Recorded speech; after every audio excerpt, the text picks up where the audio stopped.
You guys ready? You guys? Hold on, let me go pee first. You guys ready? Oh, we're live. Gotcha. Hey everybody, welcome to Fresh Out the Podcast. I am Johananon, and I like shenanigans. I'm the game master extraordinaire, and what's my other one? Board game guru. Yeah, I'm a retired child crimes and human trafficking detective, and I did a bunch of missing children detective work. Now I just play tabletop games and make jokes on the internet. You can find me at Casualty CDG, and you can find me and Jahan every Wednesday, Thursday, and Friday on Fresh Out the Box, where we play games.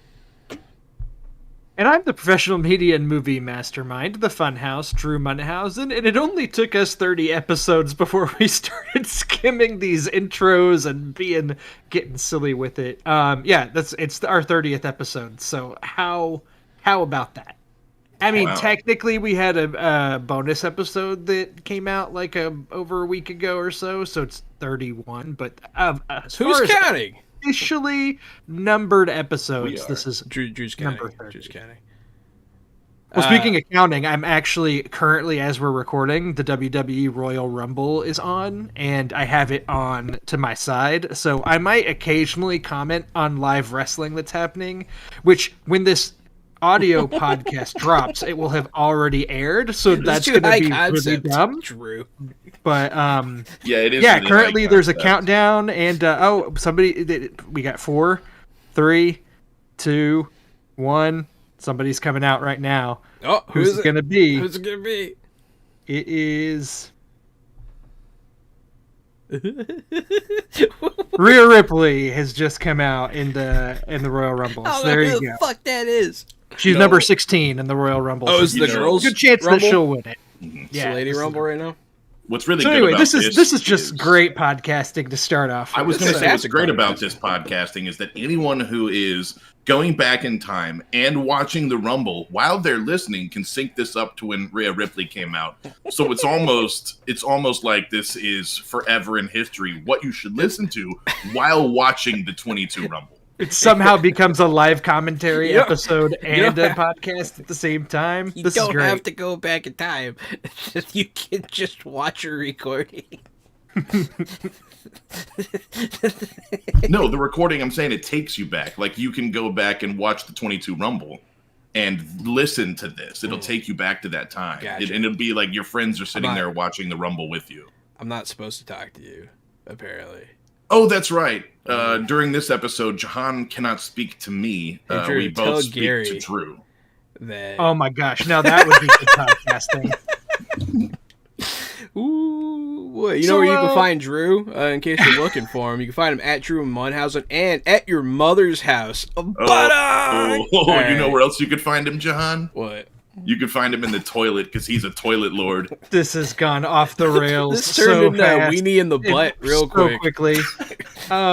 Anyway, so as much as I would love to just have this whole podcast be a live commentary of the Royal Rumble, there actually was a pretty big piece of media that dropped earlier this week, which, we've been watching the Book of Boba Fett, and we've talked about it here and there on the show. I think there's maybe a couple weeks ago we had like a little bit more extended conversation about where the show was, but I'm making it. It's kind of funny that we wait till what was this, the fifth episode. I can't even remember what number it was, but this is the one that we're ending up making this the kind of the main discussion point of the show, because I think, and spoilers, straight up spoilers, spoilers for the newest episode of the Book of Boba Fett. The show kind of shifted to being a Mandalorian episode there for a second, and so I think it's worth talking about because there's a little bit to unpack here. So I'm interested to get y'all's thoughts. I'm interested to hear what you thought of the episode. And we can kind of start there, I guess, to unpack things. But what do you think of the newest episode of the Book of Boba Fett that didn't feature Boba Fett? I had to pause it during the episode to make sure I was like not having a fever dream. I was like, what is this? What show is this? Like, how long is this going to happen before Boba Fett shows up? And as we now know in hindsight, he didn't. No complaints from me, but I paused it to see like how much time is left. Seriously, what is this? I was loving it too much to believe it was real. Yeah. So I got spoiled by TikTok, and I was pretty pissed about it. It was like a video that was not about the Book of Boba Fett. It was about, I think, Bryce Dallas Howard, and then all of a sudden it was like boom, like just right into it with video of the Mandalorian and like new footage. I'm like, oh, cool, thanks. Fucking dickbag. But so I got spoiled for me. But yeah, Bryce Dallas Howard did this episode, and I like it a lot. She did a couple episodes of The Mandalorian too. Yeah. I think in both seasons. It's really cool that she got to come back. And then, I mean, this episode is great. I loved it. I'm sure we'll get deeper into it than that. But yeah, first impressions when the Mandalorian showed up, like, hey, look, I was pretty psyched. I was pretty. Yeah, you see that silhouette first, and then he steps through, and you get the little like Mandalorian theme kind of plays as he makes his entrance, and I had the same I kind of sat more upright in my chair, like, oh, okay, so this is where we're going. All right, let's. I liked a lot about the episode. I'm here for it. And with the way episode 4 had ended of Boba, I was like, my skin tingled. It played the Mandalorian theme. They said money can buy power, money can buy an army, and so we knew there was going to be some Mando, and just getting an entire episode. I did not. You didn't? No, I thought that they were going to go. I was like, hey, maybe that's the opening, but I thought they were going to go pick up the Wookiee. I thought, no, man, the Mando theme hit as soon as they said money can buy an army. It did like the Mando sound, and I was like, oh shit! It went right over my head. Oh no, man, I lost my shit. I knew exactly what was coming, but I thought it was going to be something like Mando was on Tatooine, or they like called him on the radio and they're like, Mando, we need your help. Yeah. But instead we got an entire description of basically Mandalore and the future of what's to come. The way that Mandalorian had left off was sort of like, look, he's probably going to lead these Mandalorians and retake their planet and be the king. And what we got instead, just in the middle of Book of Boba, out of nowhere, we get a surprise for Mandalorian, which is that he's not going to be leading that team anymore. He's no longer Mandalorian, at least not right now, because this is the way. I 1000% did not expect an episode of Book of Boba Fett to, one, not feature Boba Fett, and two, be completely about the Mandalorian. That definitely caught me by surprise. And changed the entire plot of the show The Mandalorian. If you weren't watching Book of Boba and you were just watching Mandalorian, when it goes back to season 3, you're going to be like, what the fuck? Like, where are those people? Yeah. He was working with the people. So it's really cool. Not only did they do that, they changed the entire Mando storyline in an episode of a show that wasn't his. Super awesome. I did expect we would get some sort of hint of Mandalorian during this story. I'm with y'all for sure. I did not expect an entire episode devoted to him in the middle of the season that didn't feature Boba Fett at all. I think that the main takeaway for me is going back to last year when season 2 of The Mandalorian ended. We got at the end of the obviously The Mandalorian season 2 kind of wrapped up the arc with Grogu and all that was happening in the first 2 seasons, kind of wrapped it up with a pretty bow. And then we got that teaser at the end for the Book of Boba Fett, so we knew that'd be it. But I think at that time, obviously, we didn't get, any kind of news saying, yeah, Mandalorian's done. This is it. Instead it was like, we're getting the Book of Boba Fett next year kind of in place of the Mandalorian. Yeah. And I think I always kind of knew that the Book of Boba Fett would kind of be like a Mandalorian interlude to an extent of like, this is kind of to fill in, and then maybe we'll see more of Mandalorian in this, or he'll show up and whatever. And so now you had Mandalorian show up and take the reins for an episode, and you see kind of what he's been doing, and now he's going to be back with Boba Fett again. And my assumption is the season, when this season ends of the Book of Boba Fett, it's going to have Mandalorian set up for a new adventure, to where next year we're going to get, the Mandalorian season 3, as in full, and, it'll be maybe continuing some of the previous storylines, but with like a new arc set up. That's my guess. If I had to, hypothesize what they're doing. Yeah. And, good. Sorry. Oh, well, and I was just going to say, and I mean, I'm with y'all. I loved this episode. I thought it was awesome. And I thought it was very telling that the best episode of the Book of Boba Fett so far didn't feature Boba Fett at all. And what that says about Boba Fett and what that says about the Mandalorian. Well, I really like what's going on in Book of Boba. I love Mos Eisley. I have since I was a kid. I love the criminal underground and the fact that it's not still Jabba or Bib Fortuna. We're looking at all these new villains, and I'm really intrigued in that world, and I'm ready to explore it. But I do like Din Djarin more than I like Boba Fett, just as a character. But I'm glad we're seeing Tatooine. The other characters in Mandalorian, it's much more of a whole cast type of show to me. Whereas Boba is very much about Boba. Mando is almost about an entire cast of people. He says the least words in his own show, it seems like. So he's almost just passing the lines to everybody else. It's a neat concept. Seeing him melt down the Beskar spear and making what appears to be chain link Beskar armor for Grogu, I'm totally in. Though there was a part of me that wanted to see a Yoda-shaped helmet come out of that forge. Yeah. Well, they tied up. I liked how she tied up whatever was in there. It looked like his head, kind of. It had like the little ears, but it definitely, I think it was like a chest piece or something, if I had to guess. It's adorable either way. It was definitely rings, and so rings? I'm guessing it's going to be some kind of ring mail, some kind of Beskar chain mail. Oh, that's cool. What I took it as too. It's like a chain mail. That makes sense, because it was like, that makes sense. It's small, and he's small, and it definitely showed chain links come out of the forge. Bilbo's fucking mithril shirt. Yes, that's exactly right. So, with the Book of Boba Fett, what I think they're doing, right? I think that they're using this as a cool chance to develop, their villains and new villains and introduce them for future content. I think that that's probably what they're aiming for here. I think that we're going to get a lot of recurring villains out of this show. So I didn't know that the Pike Syndicate is a big fucking deal. Me neither. They're from Clone Wars.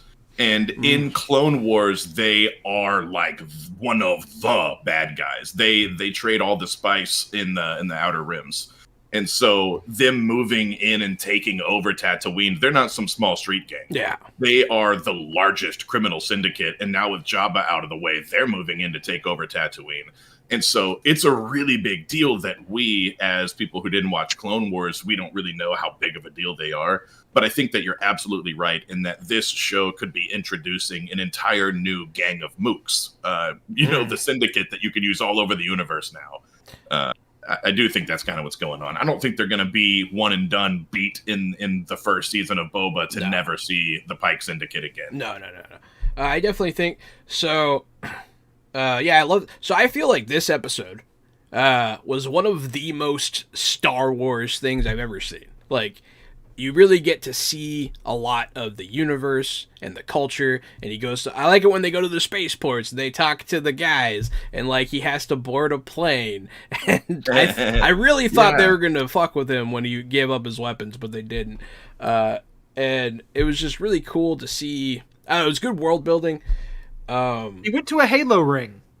Yeah, he went to that one place that was like straight up like a Halo ring. Yeah, that's true. I didn't even think about Right, that. I saw it, but I didn't think realize about it. that. Yeah, Drew that's a loves- good call. Drew loves that he went to a Halo. It gave me real Citadel vibes from Mass Effect. I could see that. But of course, I'm a big Mass Effect fanboy. Yeah. I totally agree, Jahan, though. The boarding the plane was cool. Him checking all of his weapons. I was actually like, I had that sinking feeling that some of his weapons were going to be missing. And I was like, really? Yeah. We're going to do this whole story arc? Me His too. weapons I are was gone? kind of upset about it. But when he opened it and his stuff was there, I was like, oh, thank God. Like, we don't have to do the thing. I was so happy. Yeah. Yeah, it kind of set up that feeling of dread, like, oh no, and then it's fine. Yeah, and that's such a, like, I don't know, man. It's just kind of like a lame story to like go track down your weapons again. Like I've already seen Mandalorians tracking down Mandalorian armor and weapons for like 2 seasons. Welcome to every Metroid video game. It's true. Of all of your weapons and gadgets, and the whole game is you just collecting them back until you're fully armed again. Not to fight get on a final tangent, but that's why Dread is really cool, because Dread, you're trying to hash together upgrades so that you can actually defeat these experimental enemies. But not to get off point, but that is a good point, because you are just trying to collect your shit and I everything. liked all the different types of aliens. I liked that it opened straight up with like the pit bull dog type of alien folk.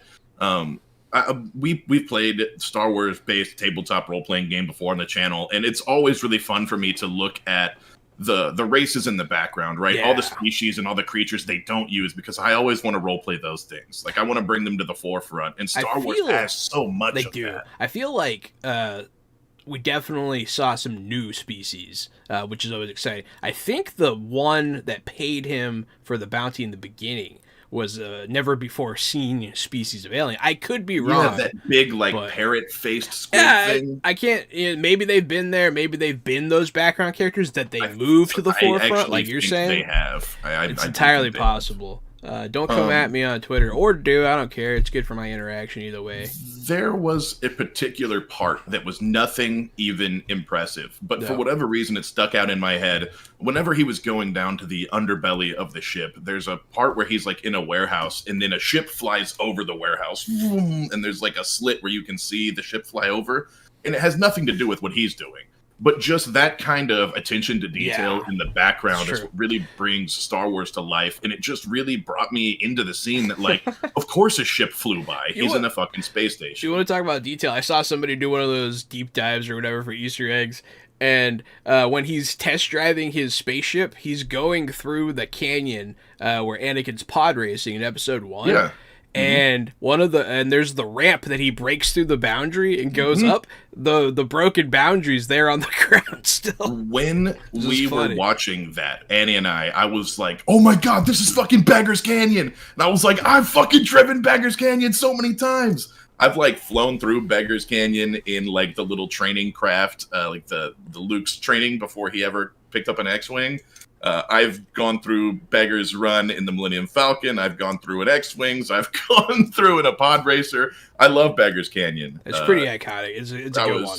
I was super happy to see that. Well, and that, so that, you know, the whole latter half of the episode all took place in Tatooine, mostly in that little spaceport where he's working on the ship. And we got a ton of episode 1 references and throughout that scene. And I think that it's really fascinating. And I really like this, by the way. Like, Gary and I have both been on record before, maybe not on the podcast, but we've definitely talked about it before, that as much grief as people give the prequel trilogy, especially episode 1, of course, gets a lot of hate from Star Wars fans. I think episode 1 is the best of the prequels. And and I know that's like probably a hot take. I think that it's not as hot a take as you might think, I feel. I used to think that episode 3 was the best of the prequels, and then it went and it went 3, 1, 2. And I've realized now that it actually goes 1, 2, 3. And that 3 is actually the worst of them in my adult life rewatching them. Anyway, not to get into rankings of those, I'm just saying I like Phantom Menace. I like a lot of stuff in the Phantom Menace, despite how much you can make fun of it all. There's a lot. I mean, you're not wrong. There's a lot of shit to hate in that movie. They get really kiddie. The Gungans are a mess. Jar Jar's annoying. Whatever. But there's a lot of cool stuff. Gungans are kind of cool in theory. Darth Maul is fire. Qui-Gon Jinn is one of the coolest on-screen Jedi. Racing's amazing too. I will stand by. I'll stand by the fact that they were able to introduce C-3PO and R2-D2 to the series without totally shitting on their origin or ruining it. So for all the things that movie gets hate for, they didn't ruin the concept of two of the world's favorite characters. They just added some stupid shit in. Like Jahan said, it was mostly additions of stupid shit that made episode 1 have dumb parts. But I love the fan service we saw in Boba. I love the Naboo starfighters because to me, those have always been really obvious base of where the X-Wing design came from. They're almost based exactly on those Naboo starfighters. You just take those twin pod engines and move them to the back. So I love the ships, love the episode, love the fan service. Yeah. I like the pit droids from. She's been using the pit droids, his mechanic and the Mandalorian's mechanic, but I love those particular pit droids. With the legs? Yeah, that's the one in Fallen Order. Where you press their nose and he's talking about the ones from episode 1 that you touch their nose and they fold up into a little thing. But yeah, those ones. The BD droid from Jedi Fallen Order is in it too, which I don't know if it's the same one from the game. I don't think it could just be the same model. But that droid has only been seen in that game before. So that was just a cool nod. And what I was going to say earlier talking about the prequels is that when you got the episodes 7, 8, and 9, you get a lot of things paying homage to the original trilogy, but not as much to the prequels because those are, generally looked down upon by hardcore Star Wars fans. And I like the fact that The Mandalorian and Book of Boba Fett haven't been afraid to bring back some fan service or, bring back some nostalgia for the prequel trilogy. And even the whole scene of him driving flying the Naboo starfighter that was very reminiscent of the pod racing race from episode 1. I loved that. Like I'm all for it. I was thinking whenever he was opening it up across Tatooine, he might fly over a pod race or someone out in a pod. No such luck yet, but I still don't think that pod racing is out of the question. I still think we could see it literally any episode. It seems like they're building up to it, maybe. Well, that'd be a really cool thing to happen. Maybe that's something Boba Fett goes to during this. We saw in episode 1 that Jabba, the Hutt family, ran the pod racing on Tatooine. So it would stand to reason that Boba Fett has inherited that. Potentially, if pod racing is still around. And we saw the pod speeder in Mandalorian season 2, so we know that pods are still somewhat around. We know the engines are still around. I totally forgot about that. That's right. Mm-hmm. So I'm just I'm not holding my breath or anything, but I won't be surprised the week that it happens. The week that I see my pod, I'll just be nerding out here. I like that his mechanic got hit on by a Jawa. That was funny. Oh, did you see the Jawas? So I'm a fat nerd, and I read some books a long time ago that said that Jawas are rodent-like creatures, but they've never been revealed on screen, and they always have covered faces and little gloves. But this is the first time, so I've always known they're little hairy desert rats in my mind of minds. So finally, we got confirmation they are, in fact, hairy little desert guys. We don't know that they're rodents anymore, but we do know they're really fuzzy for sure. So we're stepping towards that old lore that I used to know. That's funny. So this episode, I don't know, it was fantastic. The Mandalorian, man, like the last episode of The Mandalorian was some of the best television I've seen, and it continued it. I don't know. Also, we keep talking about fan service. This is how fan service is done right. I feel like a lot of people need to take notes that they're using it to add. They're not substituting content and story for fan service. They're building. You know, they're giving. They're not taking away, and that's an important distinction. I can feel your disdain for Ghostbusters from the screen. I was about to say the words Ghostbusters. I was about to say, feel it. writers of Ghostbusters Afterlife, fucking take notes, because this is how you actually do fan service. You guys feel like writing the last half of the movie? Nah. I would just say, if I had to criticize it at all, it wouldn't necessarily be for anything specific in the episode, but just what the episode is as a whole. And because I think that the Book of Boba Fett, while I've enjoyed the first 4 episodes or whatever leading up to this for the most part, I feel like it's been overall, weaker than the first 2 seasons of The Mandalorian. Not saying it's bad. I've been liking it just fine, but I think it's been weaker than The Mandalorian. And then all of a sudden to shift to an episode that is all about The Mandalorian, while exciting, because it was exciting, and I thought it was hot fire, as John would say. But I think that it almost like points out how weak the first few episodes have been by comparison, because while Boba Fett's been fine, and I'm somewhat invested in his storyline, like I said, as soon as Mandalorian shows up, I'm like, okay, I'm all in on this. And I haven't felt that way on some of the Boba Fett stuff leading up to it. There have been cool things, but I think it's just by comparison, it just shows that maybe Ronda Rousey's entering in the Royal Rumble at number 28. So there you go. I agree, but I also think that I said it earlier. I think that Din Djarin is just a much more compelling character. He's a lot more fun to watch. In fact, he might be my favorite Star Wars character now. Where I think a lot of people growing up loved Boba Fett because of the cool outfit and the mystery. Well, in Book of Boba, he doesn't really wear the cool outfit, and there's not a whole lot of mystery. But Din Djarin wears the cool outfit and has a lot of mystery. So he's just a really cool, compelling character. So of course I was super interested in that story. Plus, I'm always ready for more Mandalorian, right? So yeah, give me a scoop of Mandalorian in the middle of my Boba. No complaints. Mandalorian is kind of like a retcon of Boba Fett anyways. Like, Boba Fett was just a character that looked cool 40 years ago that people hung on to because he had an action figure and it looked cool, and he was, mysterious, but then he had a silly death at the end of Return of the Jedi. And there have been so many books and fan fiction to fill in what's happened to Boba Fett, or what, who he was and so on. And then he got a backstory in episode 2 that maybe was or wasn't what people wanted. And so now they found a way to run with that and insert him into The Mandalorian, who is a character with a mysterious backstory, who is kind of what we always wanted Boba Fett to be. So now, if you have to choose Mandalorian or Boba Fett, even as a longtime Star Wars fan, like, I'm taking Mandalorian over Boba Fett any day. I mean, that's because you're sane. But so to defend the Boba Fett love from a character that was on screen like twice, like 30 years ago, and didn't have a lot of growth and died a stupid death,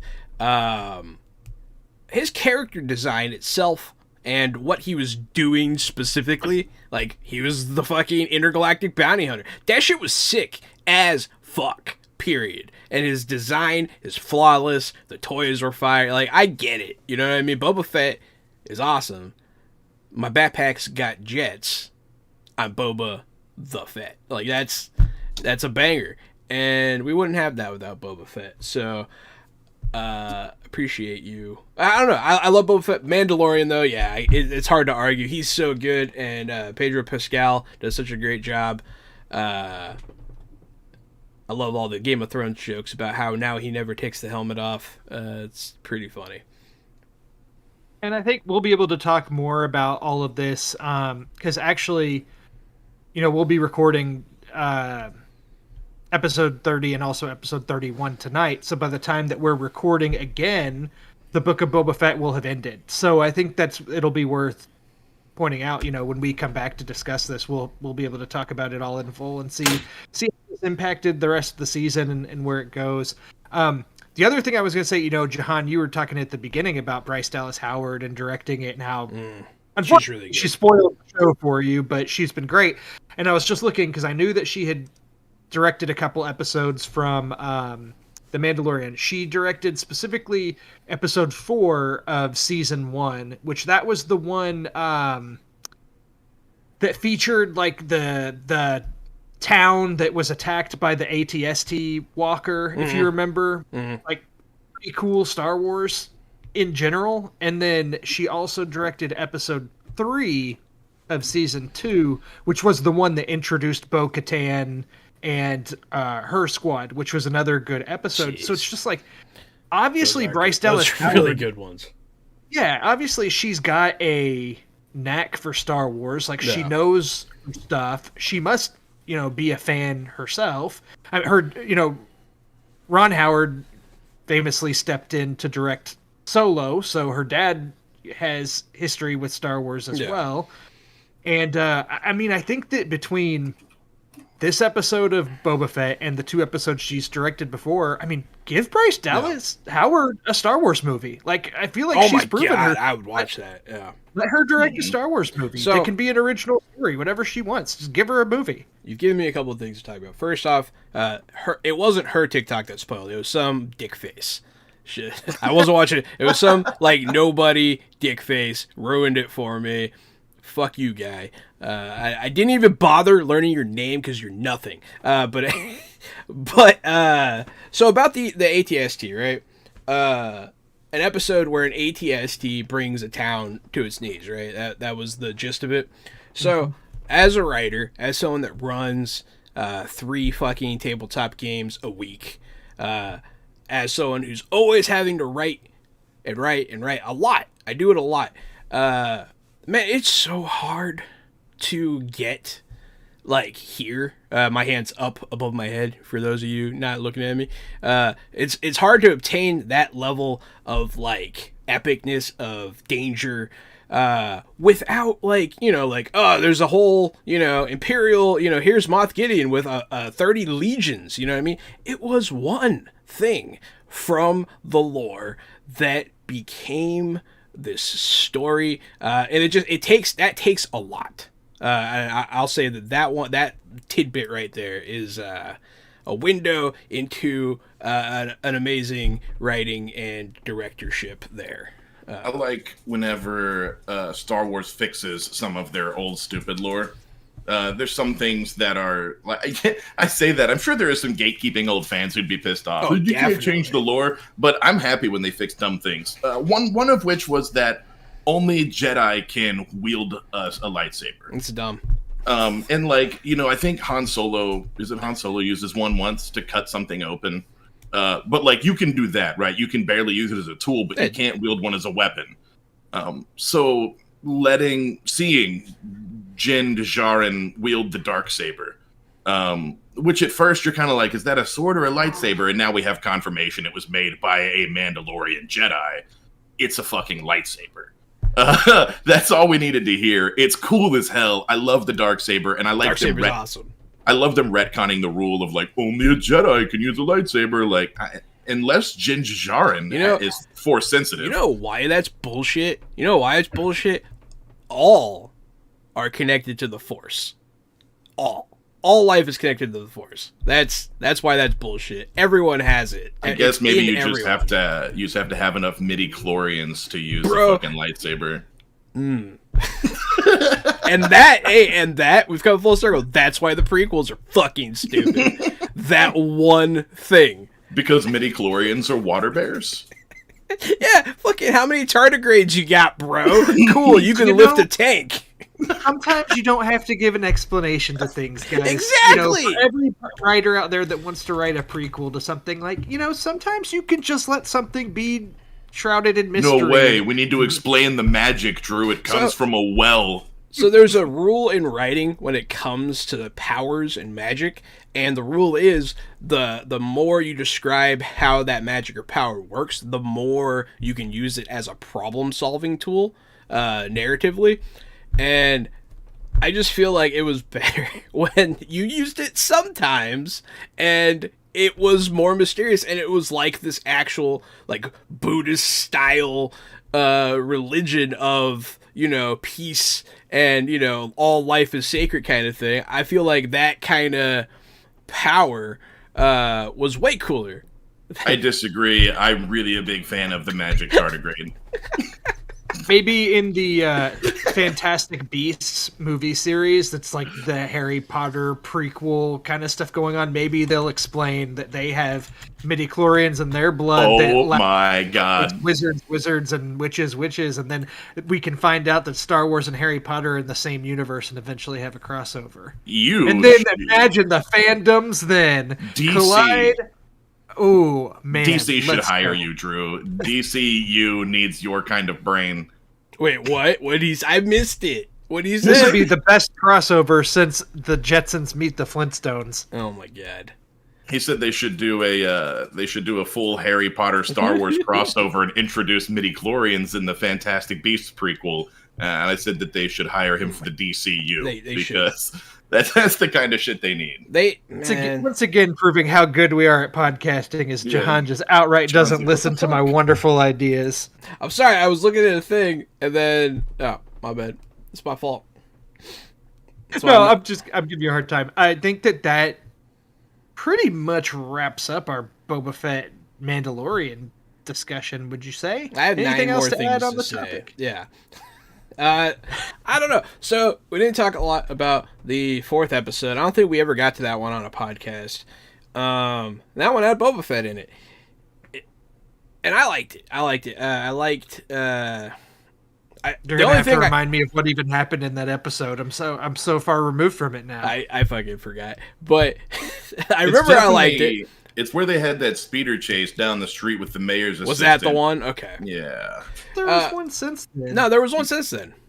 Well, maybe I'm wrong. I think so. Hey, it doesn't matter. So, the one thing I wanted to say about the Book of Boba Fett is they somehow introduced a Wookiee. Actually, I think he's in one of the other He's cartoons or something. He's from the comic books, actually. Okay, yeah, that's right. I heard he's from the extended lore. But so, anyways, they brought like a far-reach extended was lore. him getting his ship back.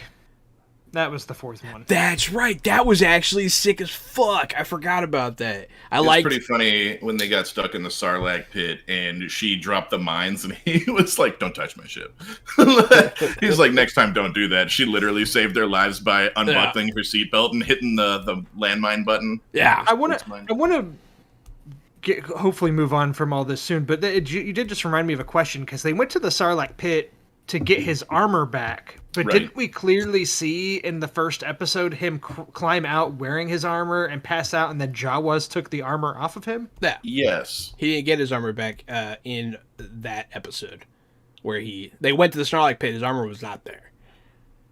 Yeah. Right. That's what I'm saying. It's like, why did he think his armor was still in the Sarlacc pit? Because he didn't remember. Remember that he climbed out wearing it? No, he didn't remember getting knocked out. I'll give him the benefit of the doubt. He got hit in the head, man. He was pretty delirious when he crawled out, too. Yeah, he was like low on oxygen, and then he got knocked out by a Jawa. Fighting for days in the bottom of a Sarlacc pit covered in acid. I'll let him be exhausted. No, I let that one where roll. the armor's at. But I actually really did like episode 4. It has been a little while since I saw it. But I liked the invasion of the base and like the fight where Fennec's like guarding the back while he's like trying to fly. I don't know. That was cool. To round up this discussion, I will say that Ronda Rousey has won the 2022 WWE Women's Royal Rumble. So there you go. I don't know how I feel about that. Perfect timing. I don't know how I feel about that. Well, after Book of Boba, have you guys been keeping up with any other shows that are coming out right now? Nope. Yeah, so let's get to our takes for the week. Because I will say, I know that y'all are going to talk a little bit about Peacemaker. I actually haven't watched the most recent episode. I've seen all of them except for the one that came out 2 days ago. Boo you. But I do just want to mention, because I talked about this an episode or two ago, I finished the show Yellow Jackets. That's on Showtime. That's right. I watched all 10 of them, and I really liked it. And after watching all 10, I give it a strong recommendation. I thought it was killer. This is on Showtime, which I know maybe not as many people subscribe to as, Netflix or things like that. But, hop on Apple TV or something. I think you can get like a 2-week free trial of Showtime or something. Watch the show. Binge the show. I think it's really good. It's the one that I mentioned about a high school soccer team in the 90s that they get lost in the Canadian wilderness, and it flashes forward in time. So you see some of them as adults and those who survived and so on and so forth. And I think that the first season, I'll just say this for anybody, because I've kind of compared it to having a little bit of Lost essence to it. It sounds a little I'll say Lost, that the first season does a great job of answering a lot of the questions that it set up, but also leaving some open-ended to really make you look forward to a future season. So that's the one that you were talking about that has cannibalistic themes, right? Potentially. I mean, that's the only thing I remember about Yellow Jackets. Yeah, and it's got some people in it. Let's see, Christina Ricci's in it. Well, there'd have to be people in it. Yeah, or else it'd be well, I was gonna say people that are that have names that you might recognize. Oh shit! People with names? Damn, Drew. Christina Ricci. Do they have telephones? Juliette Lewis and Melanie Linsky are in it, and they're all really good. So anyway, I recommend Yellow Jacket. Give it a watch. I feel like it like if you're on film Twitter or on the social medias, there's been some buzz around it, but maybe not as much as there should be, because I think just not as many people have access to Showtime. Yeah. And this one's worth at least trying to grab a free trial or something to watch it, if not paying for a month. So the last time when you were talking about this, I said I was going to watch it. I haven't had time. I started a new job and I've just been busy, and I actually really, this sounds exactly like what I want to watch. This is perfect for me as a person. And then I want to hear what y'all thought of the newest Peacemaker, but don't spoil me on it yet. We did talk about Peacemaker, I think, in depth after the first 3 episodes. But how has it been? Better. Living up for It y'all? continues to get better. I thought that this show would kind of be funny. I thought it was going to be a funny show, and maybe even a funny, stupid show. Sort of like, I don't know, like maybe along the lines of like a superhero Always Sunny in Philadelphia is kind of what I thought I was going to get. But Peacemaker's really good, and they're doing a lot of character development with Chris, Peacemaker's real name, and trying to humanize him and make him less of a piece of shit. They're still moving that direction. It's still really good. More, I love Economos, Diebeard. And so they build more on Economos and they do. Peacemaker's in relationship. A very good way. I love Vigilante, man. Can't get enough Vigilante. I am upset. I'm like deep down in my soul, my heart. I feel like I can't cope with Peacemaker coming to an end. When the season's over, I don't know what I'm going to do for a whole year. I would watch Peacemaker 12 months out of the year. Peacemaker, yeah, no, that's a strong opinion there. Yeah, absolutely certified fresh. Let's get that shit out the way. Watch this show or you're crazy. This show, I think I actually just recommended it to my mom, and she's like, "What's that superhero show?" And she's gonna try and watch this right now. Love that Jahan's mom is like a consistent character in the podcast of like watching the shows Jahan recommends. I watch stuff with my mom. My mother to watch Peacemaker. Peacemaker is definitely not on.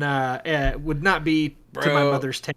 But I love that Jahan's mom would watch Peacemaker. Now during the pandemic, me and my mom actually got really close and watched a lot of shows together, and she kind of like pulled on my taste a bit here, and like she started liking stuff that I liked, and she even has gone as far. She's currently watching Attack on Titan, the anime, and she's like, "Yeah, I prefer it in Japanese." I'm like, "What the fuck, mom?"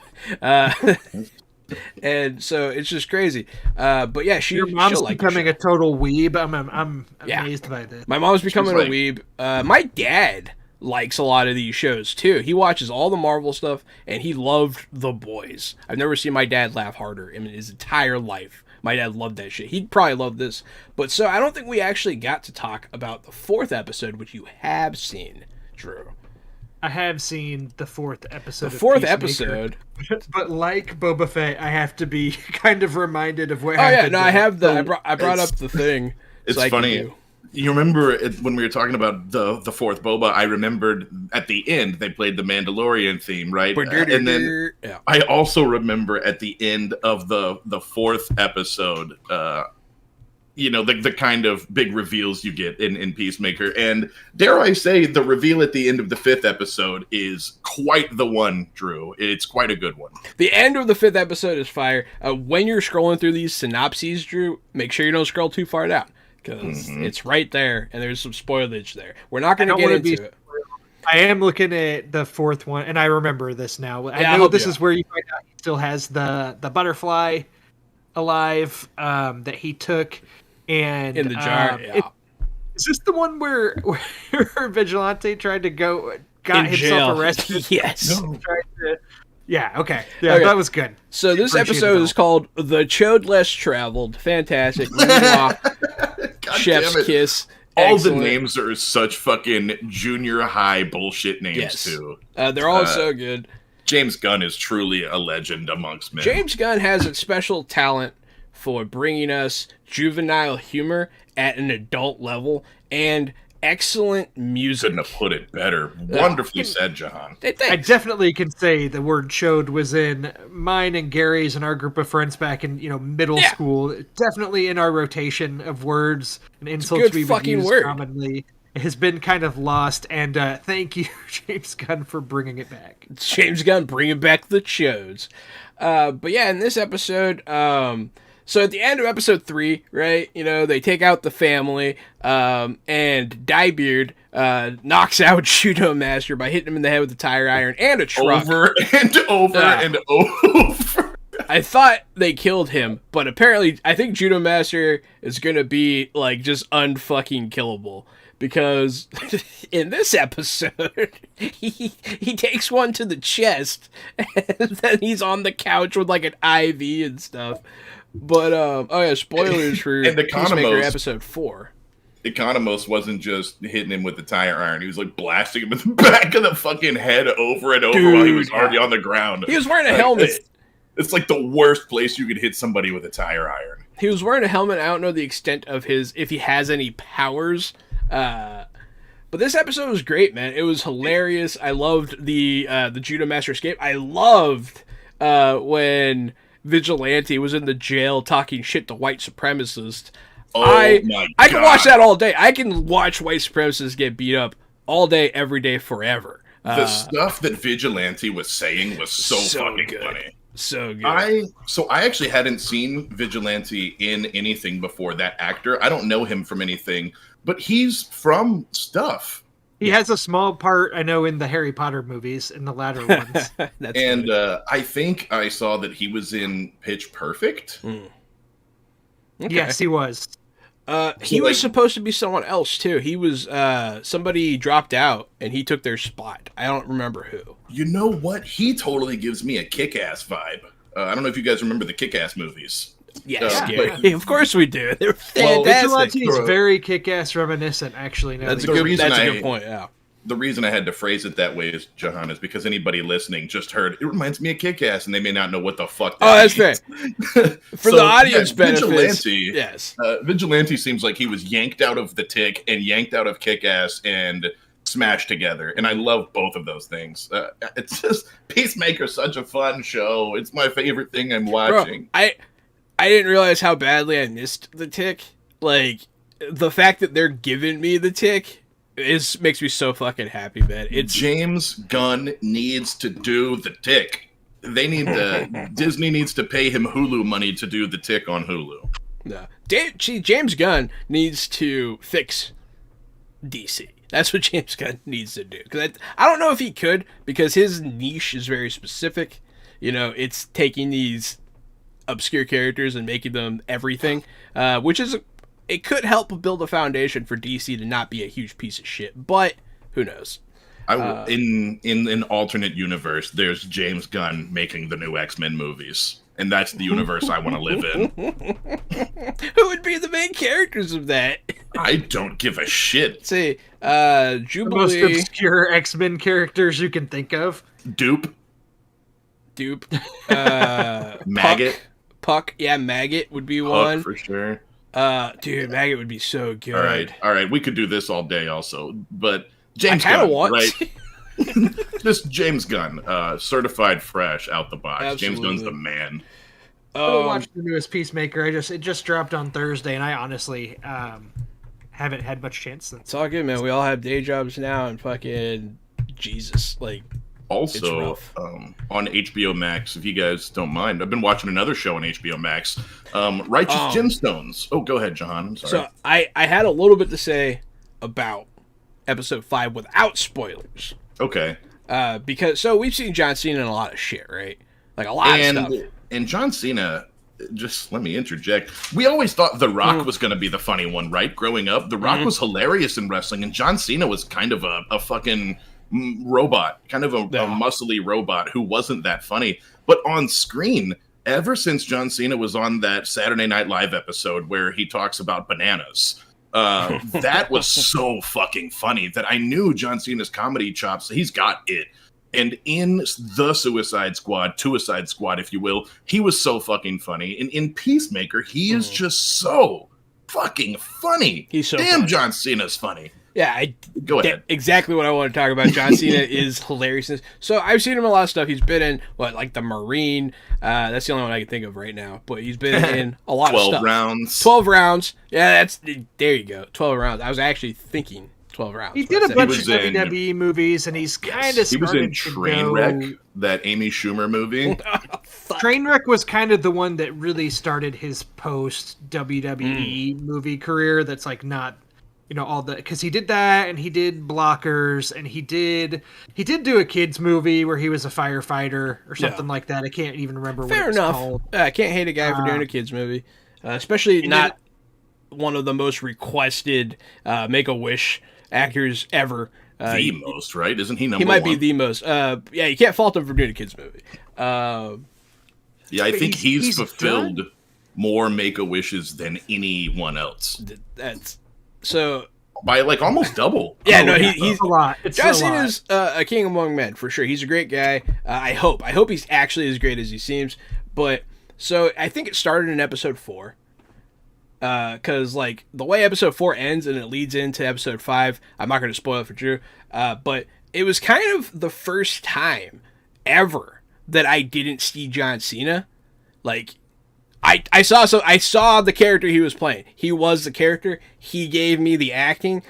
I was looking at Chris. I was looking at Peacemaker. I just wanted to say, because that was a big moment for me. I was like, holy shit, John Cena did it. Like, I no longer saw John Cena. You never can, obviously. But you know what I mean. I think, because we've talked so much Peacemaker at this point, not to talk it into the ground, but I'll just say, to echo, or add on to that, and when he was in WWE and he was making some WWE produced movies and he did, The Marine in 12 Rounds, he proved he can be like the boring action hero. Those movies, is John Cena in an action movie that wasn't showing a whole bunch of character. It was, but like, yeah, so they are what they are. And then now he's definitely found himself doing a lot of comedies, especially raunchy comedies, with things like Trainwreck and Blockers, that I think he was trying to break the mold that he was in, that he really was stereotyped as from WWE. And then he did F9, for the Fast and the Furious, where he played a villain, I think proving that he could be the heel, because that was always a thing in WWE, is people were wondering would he ever turn heel, because he was always the good guy. And he played a bad guy in that.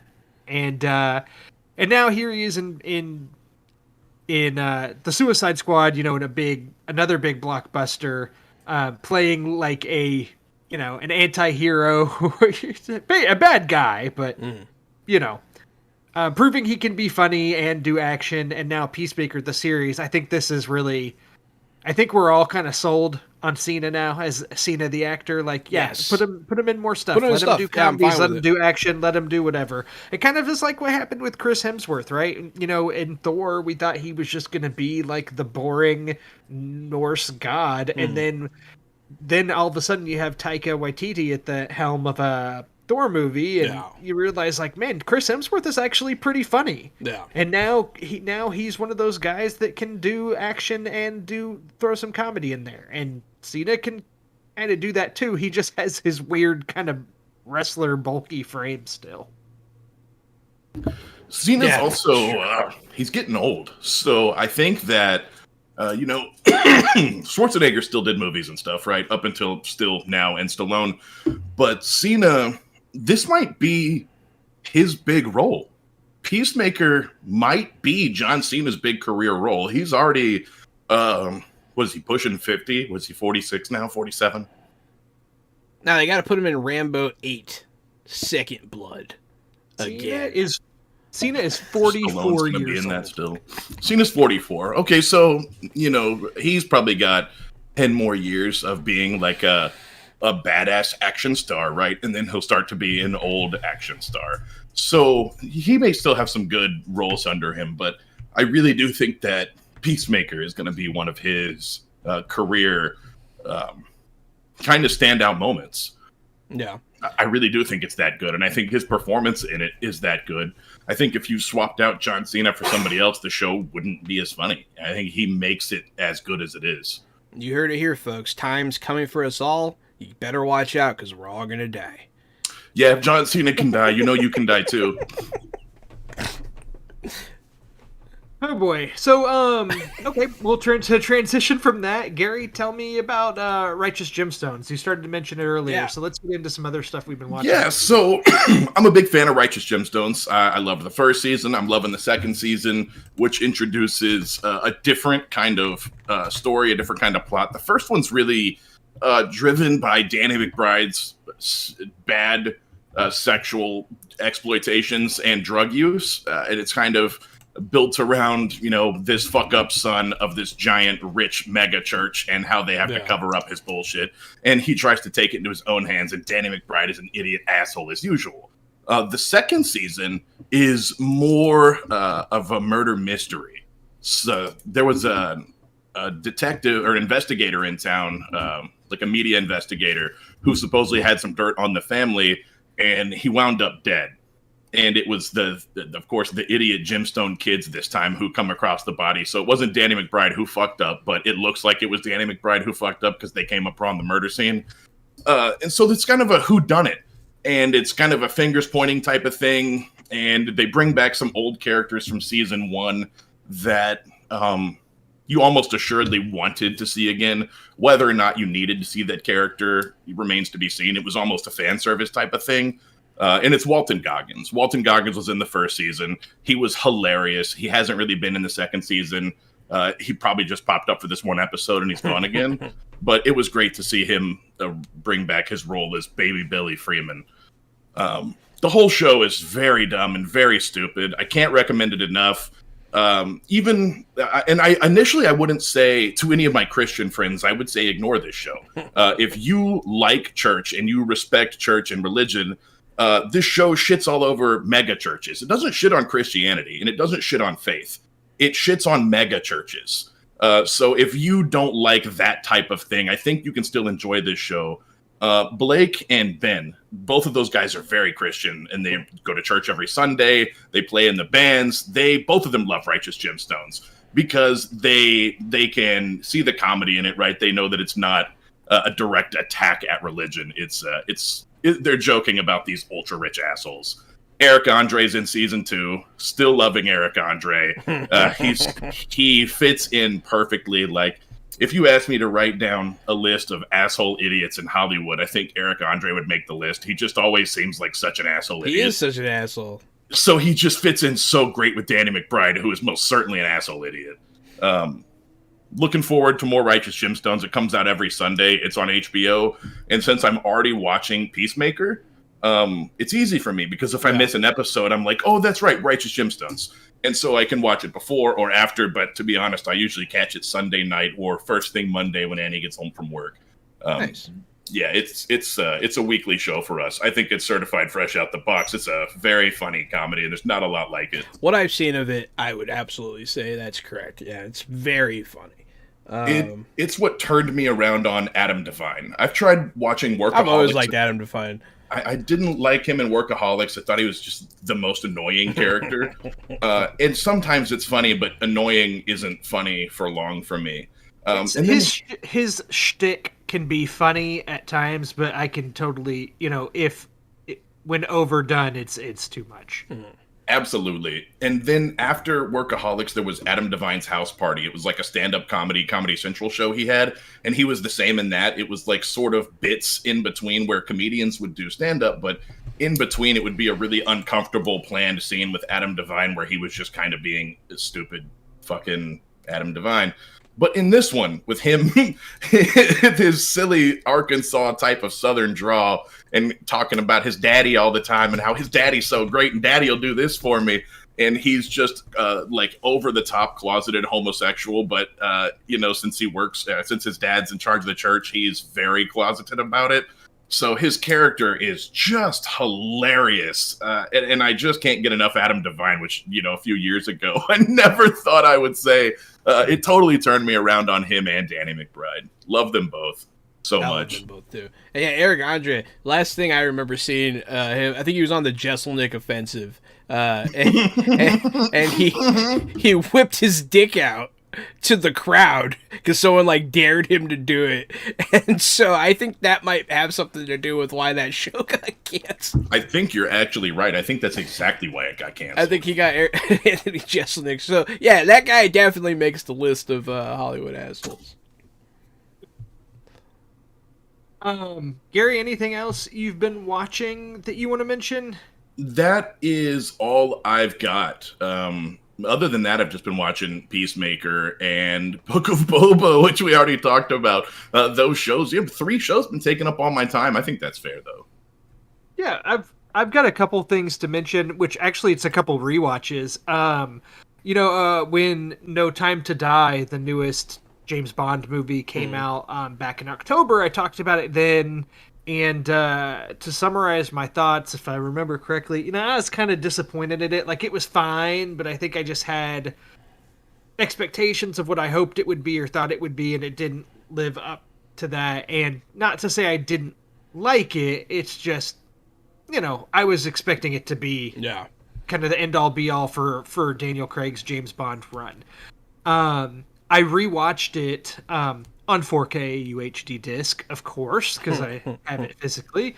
And I will say I liked it better on a rewatch, so I'm a little bit higher on it. I still don't think it's the best of the Craig Bond movies, but it is pretty solid. The first, 2/3 in particular are pretty good. When it gets into the third act, which ironically is when you get the most of the Rami Malek villain character, I think is where the movie suffers a bit.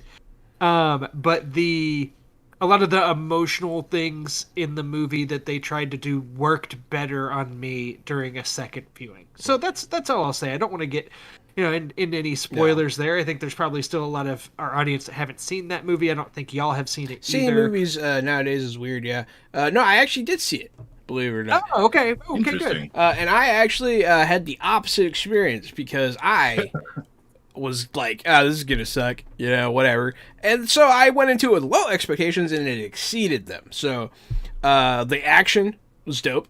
I was disappointed that the whole thing looks beautiful. The whole thing is a work of looks art. incredible. Fantastic. It looks great. Absolutely. Cinematography, great. All the scenes shot beautifully. It's fantastic. I was disappointed that Anna Aramis. Anna de Armas. Yeah. I knew she was in the movie. She wasn't in enough of it. Her scene and the part she's in is one of the best parts of the movie. It is. Well, of course it is. Of course it is. Her in that fucking dress kicking ass is fucking dope. But no, I actually really liked the movie. I think I missed. I don't think I saw Spectre. So the movie still made sense. This one takes a lot from Spectre. It does.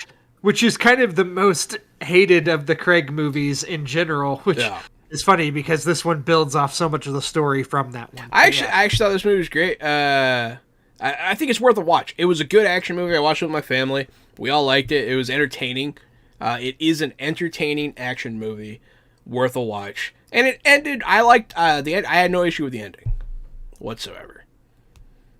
The other movie that I rewatched recently, and this is because I know I talked a couple weeks ago that I was watching through the Scream movies in anticipation of the newest one in theaters that I saw. And in Scream 3, in particular, there is a brief cameo of Jay and Silent Bob are in Scream 3 during a short, just very quickly, they're doing like a Hollywood tour, and they could be seen in it. And so funny. Ever since seeing that scene, I was kind of like, oh man, because I knew that there was a Scream reference in Jay and Silent Bob Strike Back. So ever since then, I was like, man, I kind of want to rewatch it. And so I finally did. I've seen this movie like 100 times. Let's be real, but I haven't seen it in a while. And I watched this probably like 70 of those 100 times were in 2001 when I was, in junior high and probably shouldn't have been watching it, and watched it on repeat because my friends and I thought it was the funniest movie ever at that time. And it was the funniest movie ever at that time. And then Step Brothers came out, but for a moment in time. Man of taste. Okay. Excellent. But I did rewatch this, and first off, watching it now as an adult, it's like, I can't believe this movie even got made. Like, that Kevin Smith was able to get all of these people in it. Like there are so many famous people in this movie. Yeah.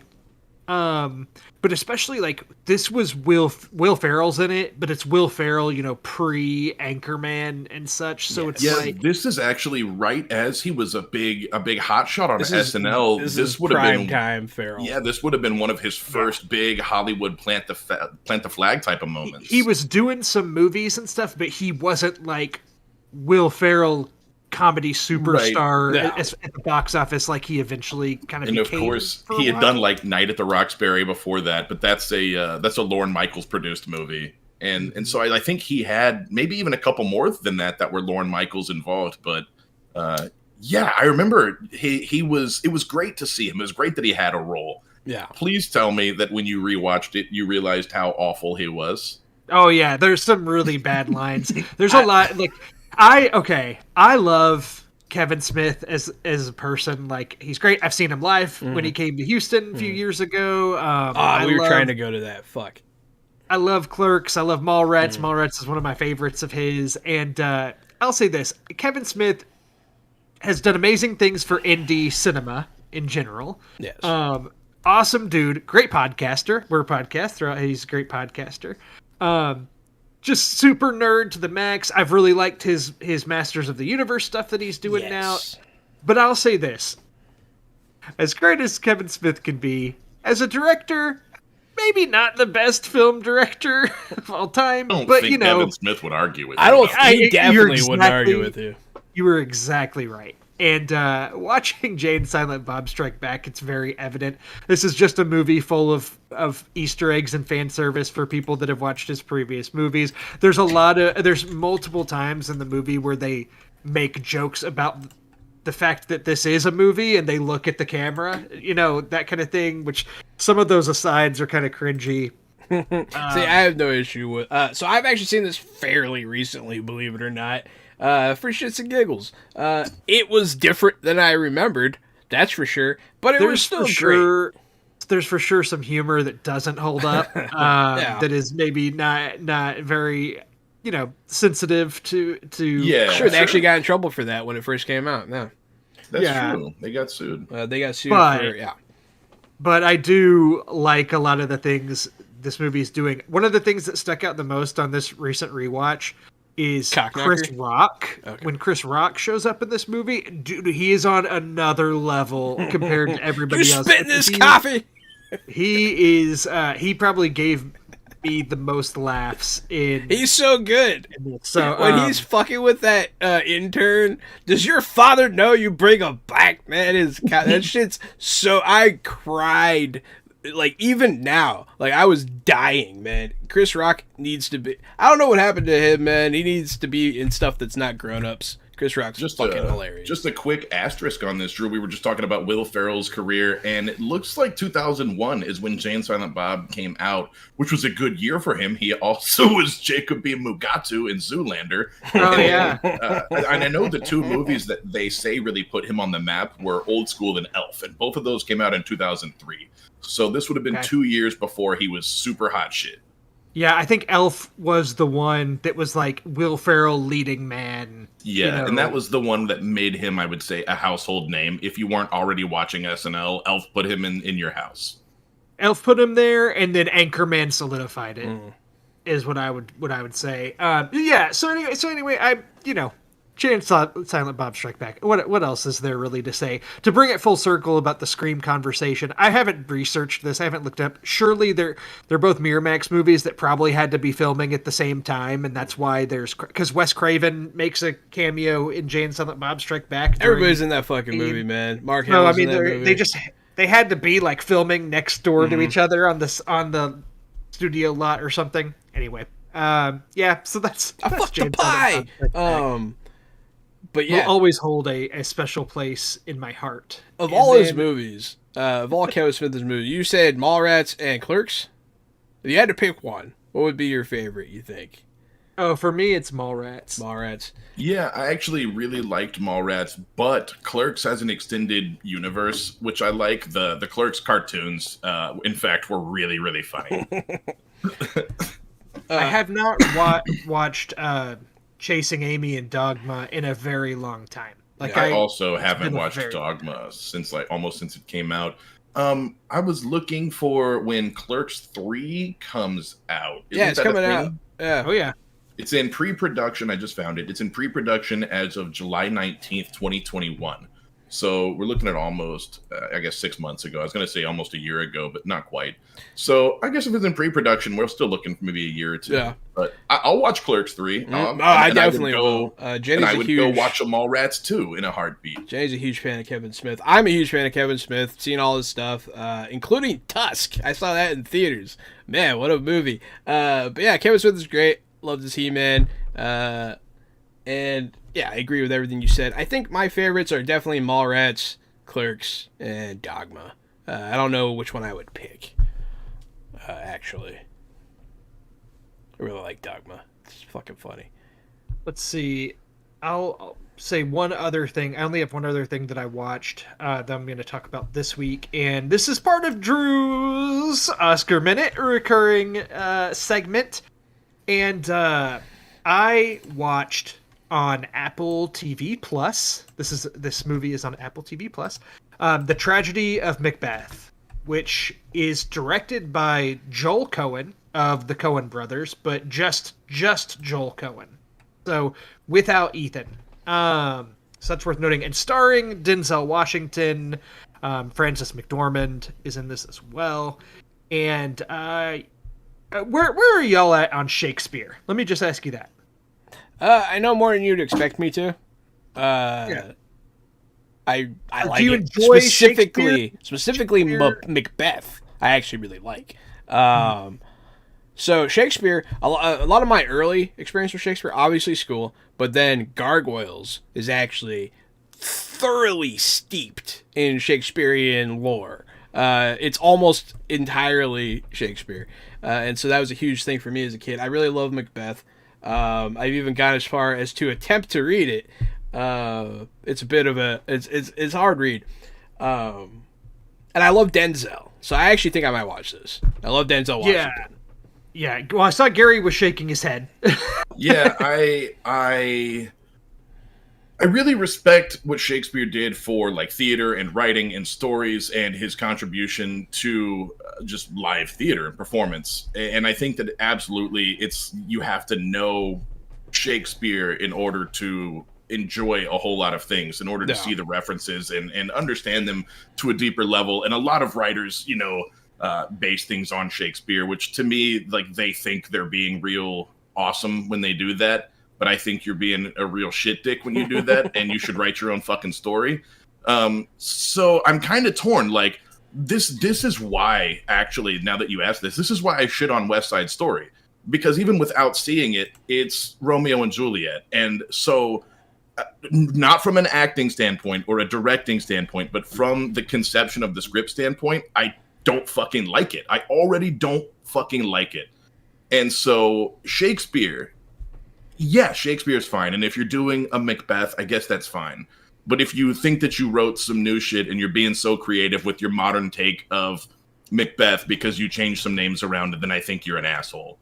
I think that kind of explains how I feel about Shakespeare. This one, I will say, this is not like, a modern interpretation or like a different. This is straight up Macbeth, and this version visually, so it's in 4:3 ratio and it's all in black and white, and so it really looks like a stage play. The sets and everything, a lot of very solid walls with incredible lighting. I thought visually that this looked amazing, the contrast and everything, and Denzel is great, and he's done Shakespeare before. He's been in Do About Nothing, and he's done this before. I think that Shakespeare, when done well, can be really fascinating and interesting to watch, and bad Shakespeare is incredibly boring and terrible to watch. And this is anything Denzel is great, and Denzel can just read the shit out of some Shakespeare, Denzel his delivery, fantastic, man. He is wonderful, and I think there are times in it where you kind of can infer what's happening based on the scenes, and sometimes what they're saying is going over my head, to be completely transparent. But then every now and then you catch one of those really great lines of poetry, and it sticks out, and you're like, oh wow, that's a great line. Like, oh man, how well said that is. Do you think he's in contention for something here? He's going to be nominated for Best Actor at the Oscars, 100%. Awesome. I don't know if if the Tragedy of Macbeth will be nominated for Best Picture necessarily. No. I think that's a harder category, but I think Denzel will probably be one of the 5. I'd be shocked if he's not. And he is worthy. I mean, he's great in it. I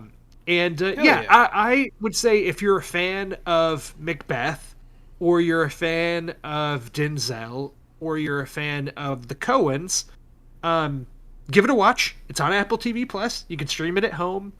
If you're really not high on Shakespeare, whatever, I don't think this is going to break you of that. This is 100% Shakespeare lyrics on screen. But man, if you want to hear somebody who can really read some Shakespeare, Denzel's your guy. You ever seen the old 1970s Macbeth with Ian McKellen?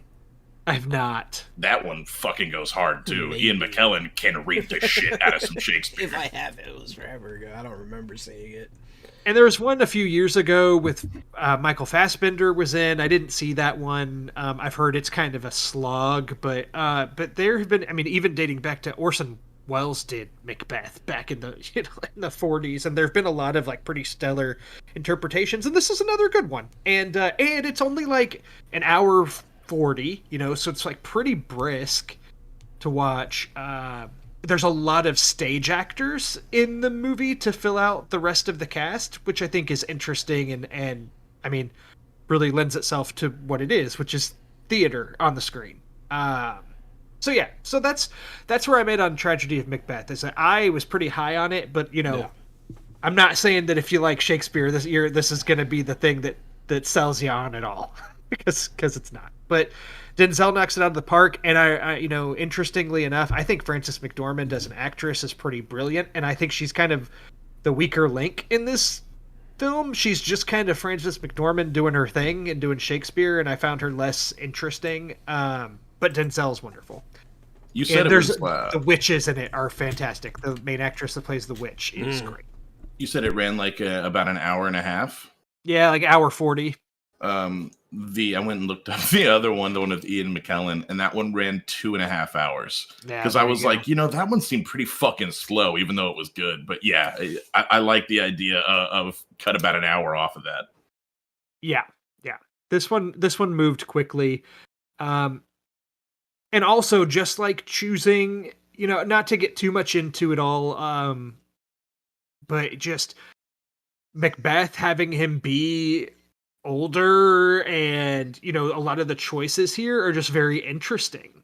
Because I think that I believe I'm not like the a student of Shakespeare here by any means, but I think that traditionally Macbeth is a bit younger, which can kind of change the story. And having Denzel, who's a bit later on in his years these days, play the role is an interesting choice. But he's just, I mean, I can watch.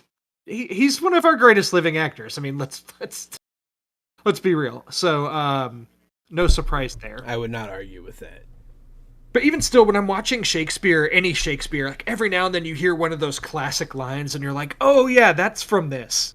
Like lines that are used in tons of popular culture, like from Macbeth, during one of the witch's lines when she drops something wicked this way comes. I'm like, oh yeah, that's Macbeth. Like that's where that line comes from, because it's used in so many different things and titles of books and in shows and so on. But it's like, oh man, yeah, that's Shakespeare.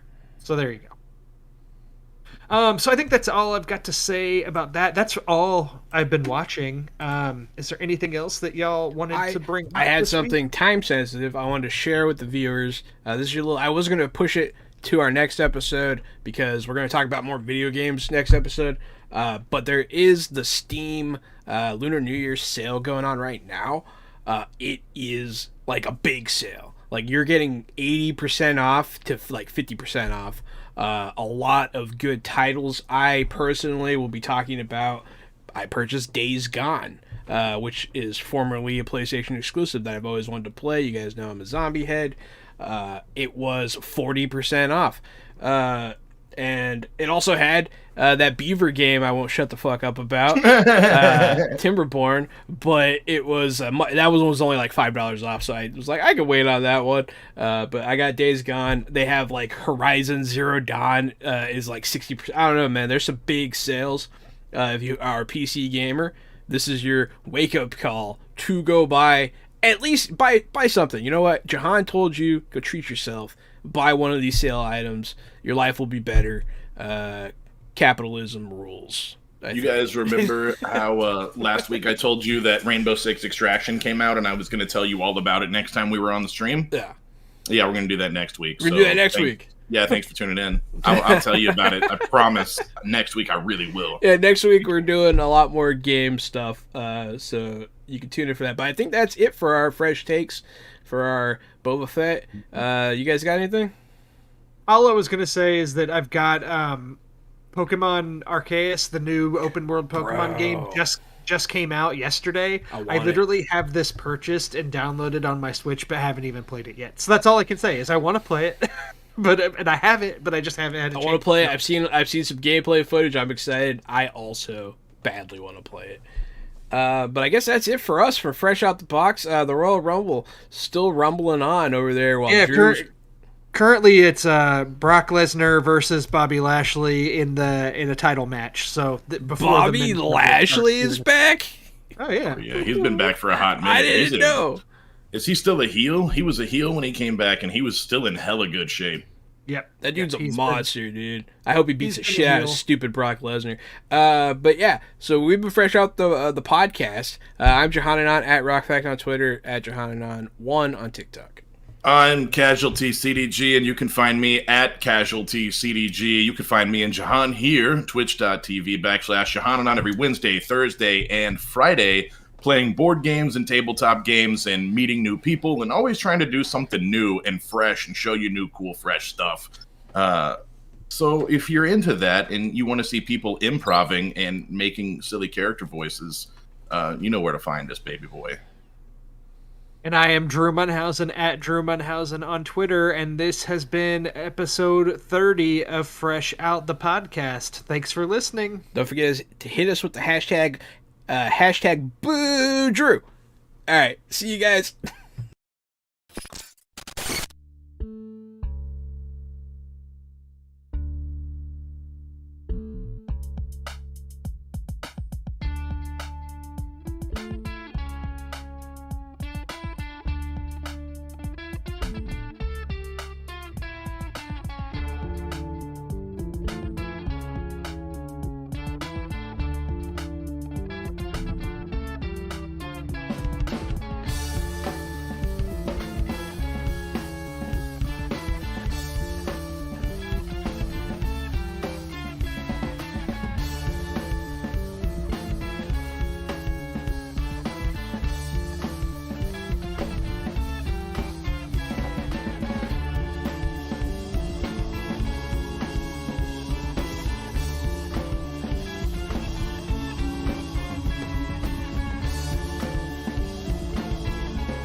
Fresh out the box.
Fresh out the box.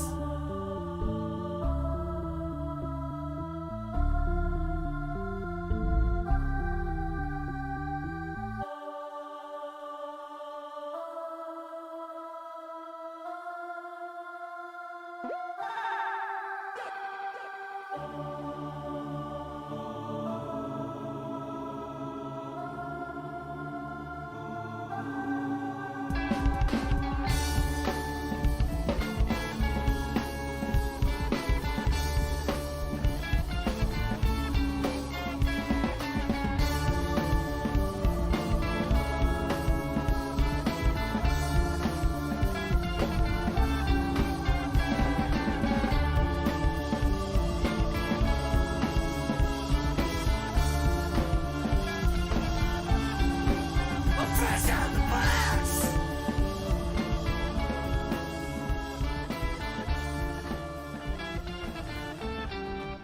Fresh out the box.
One, two, 3, 4.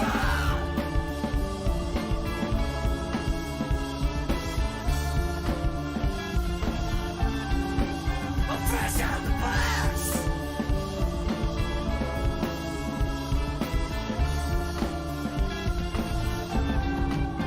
Fresh out the box.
Hey there, everybody. Welcome to Fresh Out the Podcast. I am Johanna, I'm the board game guru and game master extraordinaire.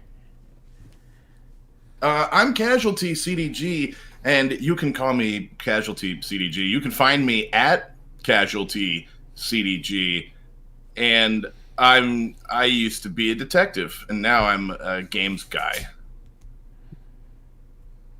And I am the professional media and movie mastermind, the Funhouse, Drew Munhausen, and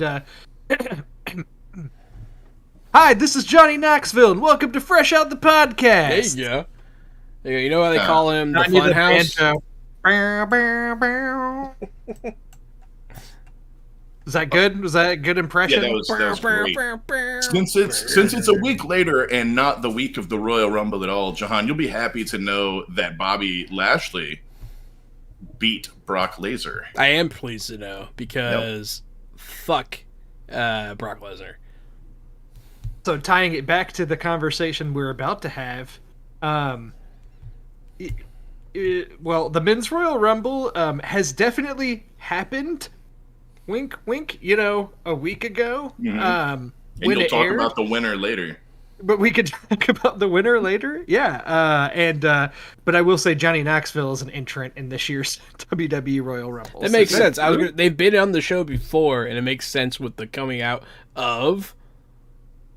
Jackass Forever, the fourth Jackass theatrical release movie, following Jackass the movie, Jackass number 2, and Jackass 3D, and now we have Jackass Forever, which actually at the time that this audio episode is dropping will be out in theaters after getting delayed multiple times due to the pandemic. I know it was supposed to come out sometime in the fall, and it got pushed, and now it's actually happening. And while we're not going to talk about that movie right now, especially because it's in theaters and probably a lot of people We maybe wouldn't want haven't to seen it yet spoil because anything. yeah.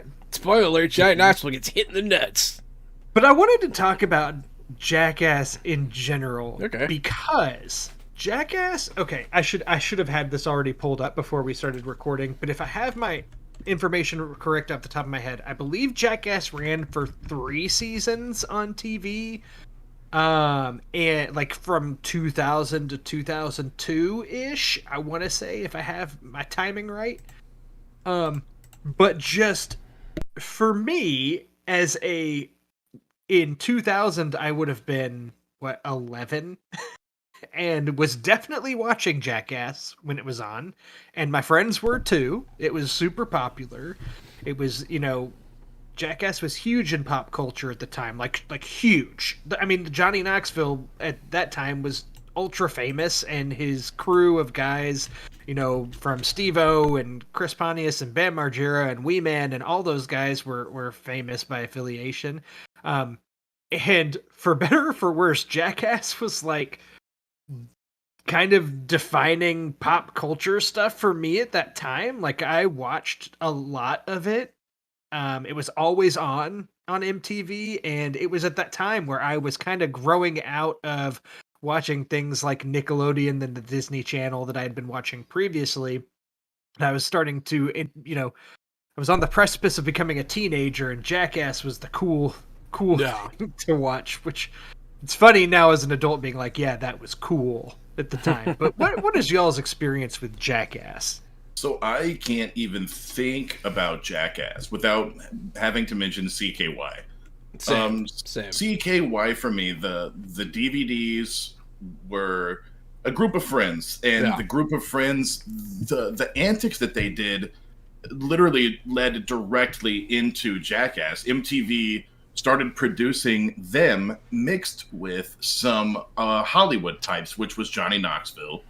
He wasn't part of that CKY cast, and Steve-O and Chris Pontius. A lot of those guys were new. But of course, Bam Margera and Ryan Dunn and Jeff Tremaine, a lot of those guys were from CKY from way back. Yeah. So there would be no Jackass without a CKY. My brother was 6 years older than me, so he went to the local like smoke shop and skate shop on Mason Road. It was called Bazaar. And I remember that place. it's actually still there. Yeah, Bizarre Star. Really? Yeah, Yeah. it's still a big time. It's a chain. That Yeah, shocks there's like me. 2. Wow. Yeah, that's right. So he that's where we went, and there were like they had bongs and they had vibrators and all sorts of stuff that like high school kids and elementary kids shouldn't have been seeing, but we wanted CKY. So we got the CKY DVDs, we got CKY 2K, and we watched them nonstop. And I think we even made you watch them growing up. I know we made Chris Polanski watch them. And so we would like eat, sleep, and breathe CKY. I mean, I've seen the CKY movies maybe more than any feature film. because you're right. At that time in our life, we were junior high kids. Of course, we were the market for that because the CKY guys were in like, high school. They were like 19, 20 filming that shit. We were almost their exact target demographic. I had definitely watched those with you guys, but I think I had watched them after watching a lot of Jackass stuff. So like, you think you've seen it all with Jackass, and then you watched CKY, and some of that stuff was just so disgusting and vile. Yeah, so Jackass is MTV rated. It's rated for cable TV. No pooping on windows on Jackass, yeah. That's right. CKY was not rated. It was a DVD you had to get. Like I said, you couldn't get it at Blockbuster. CKY video. had a lot of poop in it. Yeah, there was poops on mouths. There were people getting peed on. And it was, how do I say, it was all in good fun. It was not like a gross sex thing. It was all in good fun. I know when I say... Well, look, if I say they're getting peed on in a video that you had to get at a sex shop, it really sounds like I'm setting you up for a golden shower scene, but that's not what this is. These are friendly pranks. The friendly type of prank where you put your poop on your friend's mouth.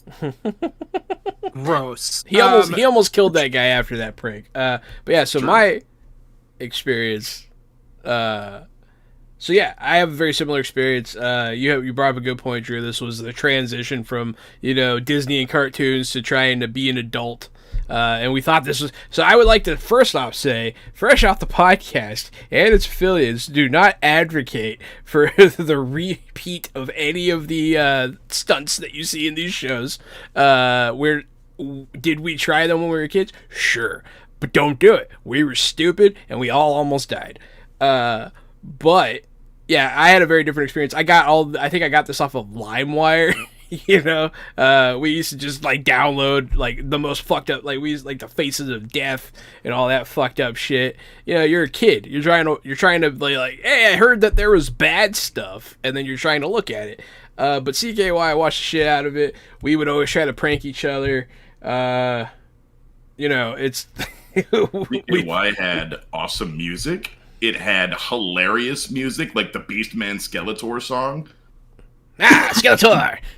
There was like Rammstein and stuff in the transition scenes. So there was a lot of cool stuff. Skateboarding tricks. Tony Hawk Pro Skater was really big at that time. And of course, Bam was a professional skater. So there was the couple of like 15, 20-minute breaks during the stunts when it would just be Bam's skateboarding sessions. And so it was kind of a way to get his name and his skateboarding tricks out there because, like I said, the shop we went to was a skate shop too. And it was sort of labeled as the skate video, which is super cool. Skate was really in at the time. Again, just nodding to the late 90s. Well, and I'll say this. I rewatch, so because of the new Jackass movie coming out, I was like, yeah, it's time to rewatch the Jackass movies. And I've rewatched the first one. And some of the skateboarding stuff has made it into that. There's a part in the first Jackass movie where it's Tony Hawk and Matt Hoffman and Bam Margera, and they're all wearing like just clothing full of pads, like to make them look really fat, and then they're just going around a skate park on a vert ramp doing tricks, and like some of the stuff is actually impressive and just looks funny because of the suits they're wearing. But aren't they shoving each other like really, really fast too? Every now and then they'll do stuff like that, but for the most part, it's just like it just looks funny, and those are the stunts that I really enjoy that make me laugh. So when it gets into more of the stuff of like shooting off bottle rockets that are tied to the end of somebody's wee, like that's the stuff that makes me. Wasn't that was Jackass 3, right? That's in the first one. Is it? So, oh yeah. To me, that is like one of the classic differences between Jackass and CKY. Is it seemed like the guys in CKY were all friends that were fucking with each other, and it seems like the guys in Jackass put fireworks on their dicks for attention. And you can tell one of them put a toy car up their butt and then went to the doctor. Yeah, that's Ryan Dunn. That's true. That's a CKY guy. He's the dead one, right? He is the dead one. Very good. Which that was the stunt that Steve-O would not do. Yeah. I'm sorry that's how you're being remembered, Ryan Dunn. You did other things. Yeah, that's true. Yeah, it's just you can tell in the first one it's interesting how they obviously had a list of sketches or skits that they, you know, they those guys must all just sit around and brainstorm hundreds of ideas and then they choose the ones that they're going to do. Yeah. I bet you Some of them them I think are really funny. Some of them I think are way overproduced. Yes. Like the giant hand in the hallway that slaps people coming around the corner. That's Just funny. It's funny as That's fuck. super funny. But like when you have a giant ramp and you're out there filming for like 6 hours of people trying to jump over boats and your fireworks are going off and you have flags and like you just I get it for your intro of Jackass when you do the slow motion overproduced thing. It's really funny. But other than that, the low production is sort of the draw to that.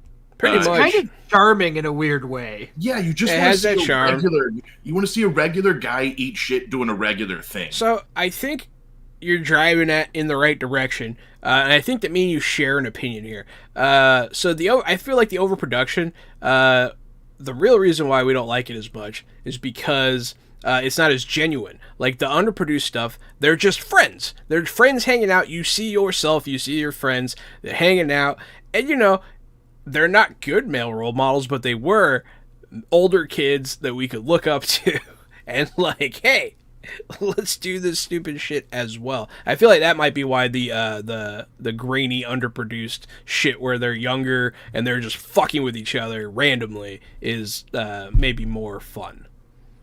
And there are some sketches that they do in public, where maybe they're dressed as an old man and they're like falling down a set of stairs or whatever. And sometimes they're doing those skits and it makes you realize that humanity's not all bad, because usually there are some good people in the crowd that will like rush to help them, or there's like a nice person that is genuinely concerned for their safety, and you're like, oh yeah, like there's still some good people out there. It's nice to see. And then there's also the ones that are definitely crimes. Those ones are really funny. Those ones are really fucking funny. I like Shit Dollar. You remember Shit Dollar? I loved Shit Dollar. Shit Dollar, that guy's like, let me see the money. He's like, they're trying to get him to sign a waiver after they got human feces on his hand. I'm thinking of the one where they're in like Manhattan in New York City at the McDonald's, and Chris Pontius just walks up in only a hoodie and just puts his dick right against the window against like an old couple is eating breakfast, and it's just his dick and balls up against the window. Like that's most definitely a crime, and I don't condone that. Might be a felony. That was very fucking That might be funny a felony. when I was 13. It was hilarious. It would probably be funny to watch him do it now. I'm not going to do it. It is still funny. No, and then there's the one where they like pooped against the window while people were eating. Yeah, there's a lot of those that are questionable. There's some even in the first movie where they're not even in a public place, like they're just in a hotel room or something together, and it's like, hey, let's just give each other paper cuts between our fingers and toes, and that's I remember. Why? I remember that. Nobody wants to see this. I fucking tried that shit. That shit hurts. Why would you try that? Because. Yeah, so to me, that falls back into, it's not friends pranking each other, it's just assholes doing something for attention. But like if your friend was asleep and you walked over and zapped him with paper and gave him a fucking paper cut, well, now it's funny again because that's your friend and he's asleep. And like if you keep doing it over the course of a week and you keep filming you paper cutting him, that's way funnier than everyone trying to paper cut their own hands. I enjoy it to a point because it's watching the peer pressure happen is funny. Like it's like do it. I don't know. It can be funny. Peer pressure's bad. Don't peer pressure people. Yeah, peer pressure's gross, John. What are you doing? Gross. But it was funny in the movie. I was 10 or 11. Well, it was funny. When me and Gary were in high school, a friend of ours, Kyle, had a lake house that we would go to a lot during the summers. And at one point, we were there for like a couple weeks straight. And naturally, we brought a video camera with us, and we had our own plan. Like, we're going to film our own video. And I remember we were going to call it Donkey because we're very creative. And, it's pretty, it's still a pretty funny name. Yeah. And so, And I remember we did film. I can't even remember all the stuff we filmed, but we filmed a bunch of dumb stunts or things. Nothing nearly to the level of the things that the Jackass guys do. And of course, like I think I still have those tapes somewhere. They're not viewable because it's such old technology. I don't think that there's any way for me to even view it. But you know, we were influenced. We did stuff. And it kind of makes me cringe a little, but also like, you know, we were having fun and these were always fun to watch. And now there's a new one and I'm interested to go see it and have some nostalgia for seeing Knoxville and Steve-O and Wee Man again. Like that's always fun. Yeah, man. See, we didn't have the camera. But we might have done stuff that was on par with some of the shit we were doing. Stupid shit, man. You know, just kids playing over here in the bayou. I'll say one of the more tame ones. A friend of mine, right? This was like a low impact one that had zero chance of hurting anybody. So we were like, yeah, do it. Like, you know, no qualms. A friend of mine got on like a tricycle, had a lightsaber, and like, ha ha ha, I'm gonna joust a bush, right? Nothing wrong with that. It's pretty low risk. It's soft. It's a bush. Fucking crashes into the bush, and we hear ah ah ah. Fucking, we're like, what? Like, quit being a bitch. And fucking, he comes up and he has this twig like coming out of his nose, and I'm like, that doesn't look that bad. And he starts pulling it out of his nose and pulling it out of his nose and pulling it out of his nose like he was like fucking intubated. Like it was like a foot of twig up his nose, man. It was crazy. And that was one of the lower impact ones. We had a bunch of ideas that luckily we didn't pursue because some of them definitely would have been illegal. But I remember one of them, I think it was, I don't remember if this was Gary's idea or Kyle's idea, but they had a name for it. And it was going to be called Operation Knock Knock Rhino. Yeah, Gary, do you remember this one? Operation Knock Knock Rhino is still in my head to this very day. I would still film Operation Knock Knock Rhino. So the idea, Jahan, is that you get a rhinoceros mascot costume. Mm-hmm. You knock on the back door of somebody's house. Mm-hmm. And when they open it, you charge through the house, just knocking shit over, and you run out the front door. You unlock it and run out the front door and run down the street. That's a felony. Well, yeah, but a lot of the things in Jackass are felonies. We already talked about it. Yeah. So that's Operation Knock Knock Rhino. And you just do it at a bunch of different places. You film it a bunch of different times. But if you do it here in Texas, then you probably get shot, right? We had to say, that's what I was going to get to. There's a saying around here: you play stupid games, you win stupid prizes. And so, don't do that in Texas. You will. I can almost guarantee you'll get shot because people are crazy around here. Everyone has guns. Definitely don't do any of these things. Don't do any of these things. I already warned you legally. I don't know the legal ramifications, but hey, don't do it. No, I think, and the only other thing I'll say about growing up with Jackass is how interesting the career of Johnny Knoxville was to watch. Like a dude who literally got famous from doing these silly stunts, then goes on to be in like big franchise movies. Like he was in a Men in Black movie, and I believe he voiced one of the Ninja Turtles in those live action Ninja Turtles movies. Yeah, he's had a career. And, you know, and then he's done all the Jackass movies, whatever. But I don't know. It's just been interesting to see him act. Wasn't he in a movie with The Rock? Yes. Yeah, Walk Hard? Walk Tall, I think. Walking Tall? Is that what it's called? It was actually not bad movie, and Johnny Knoxville was actually pretty good at it, if I recall correctly. I'm not rewatching the Dukes of Hazzard movie anytime soon. Oh my gosh, he is in that. He is in that, yeah. Him Sean William Scott, yeah. Mm-hmm. Oh my God, Jessica Simpson. That's what I would have. That movie doesn't exist. Yeah, like, oh my God, that takes me back. That takes me back. All right, but as far so you guys don't want to admit to any crimes on air? Okay, cool. Let's move on. No, I don't have too much else to say about it. I just, you know, I can't help but I be have never weirdly committed a crime. excited for a new Jackass movie to be out, especially because we're in this weird time. So, from a movie standpoint, typically, you get all your like awards movies kind of trickling out like November and December, and there's also a bunch of big blockbusters or family movies that come out around Christmas, and then the general movie term for January and February is typically dumpuary, which is where it's usually a very slow month at the movies, where movies that maybe were delayed or they don't think are going to review too well, or whatever, they're kind of dumped out in theaters to little fanfare when there's not much else out, to make whatever money that they can.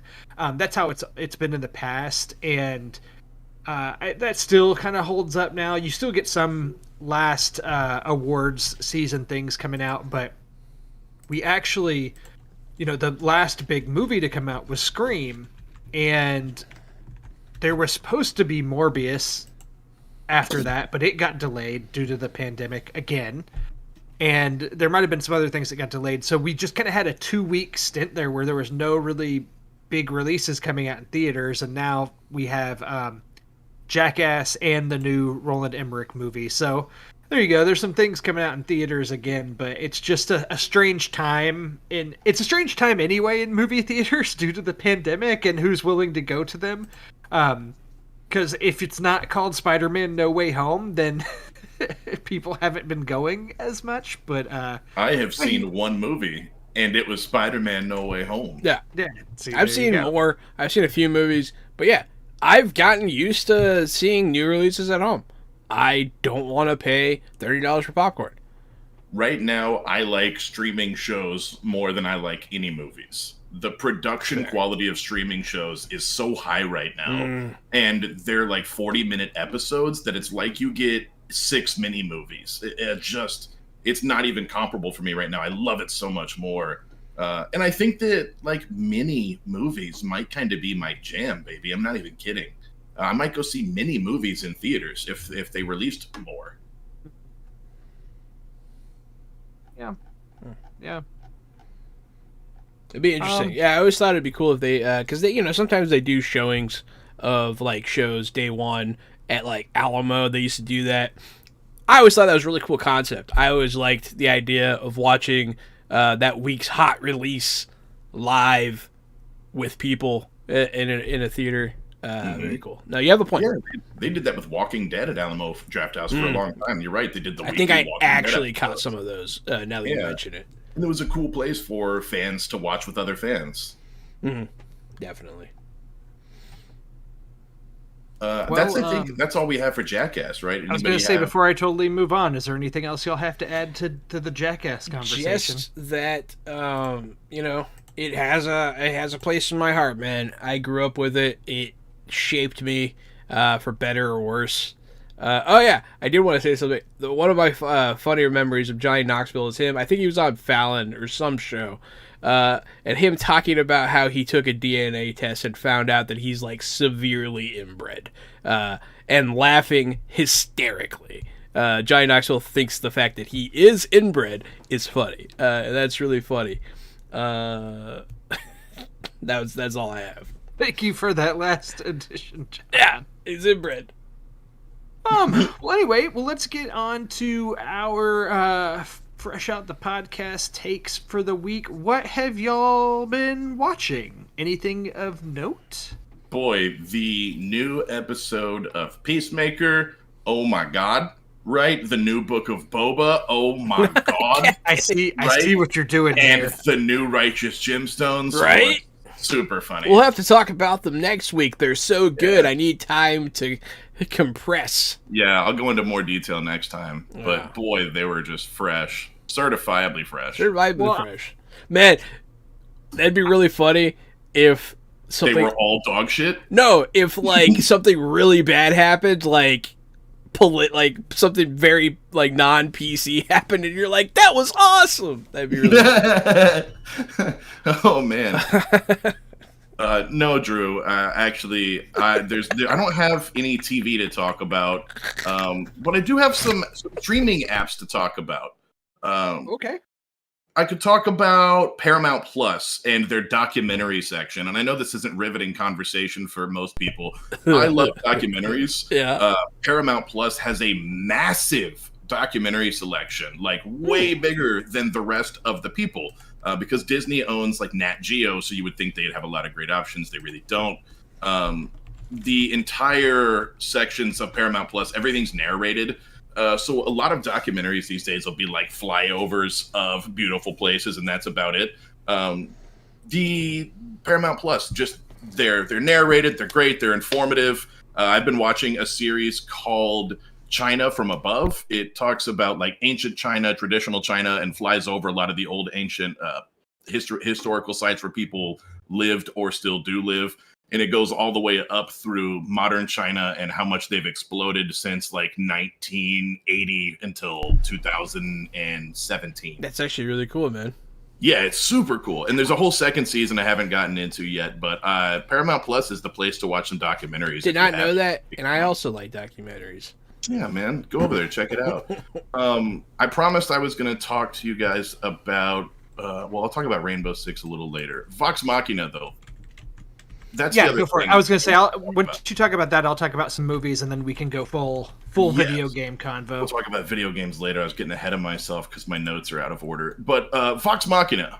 Vox Machina is out now on Amazon Prime. It is a Critical Role, which is Critical Role is a web show for people who don't know. I think a lot of our fans are familiar with what Critical Role is. But for those of you who don't know, it's a web show. It's a Dungeons and Dragons show that is starring a lot of famous voice actors that you have certainly heard their voices in a lot more stuff than you thought you have. You've heard all of these people's voices your entire life. Yes. So Critical Role is very famous. It's very, as far as watching tabletop role-playing goes, it's very produced, so it runs like a show. It's not as much improv or rambling. They really know what they're doing, and they're very professional about it.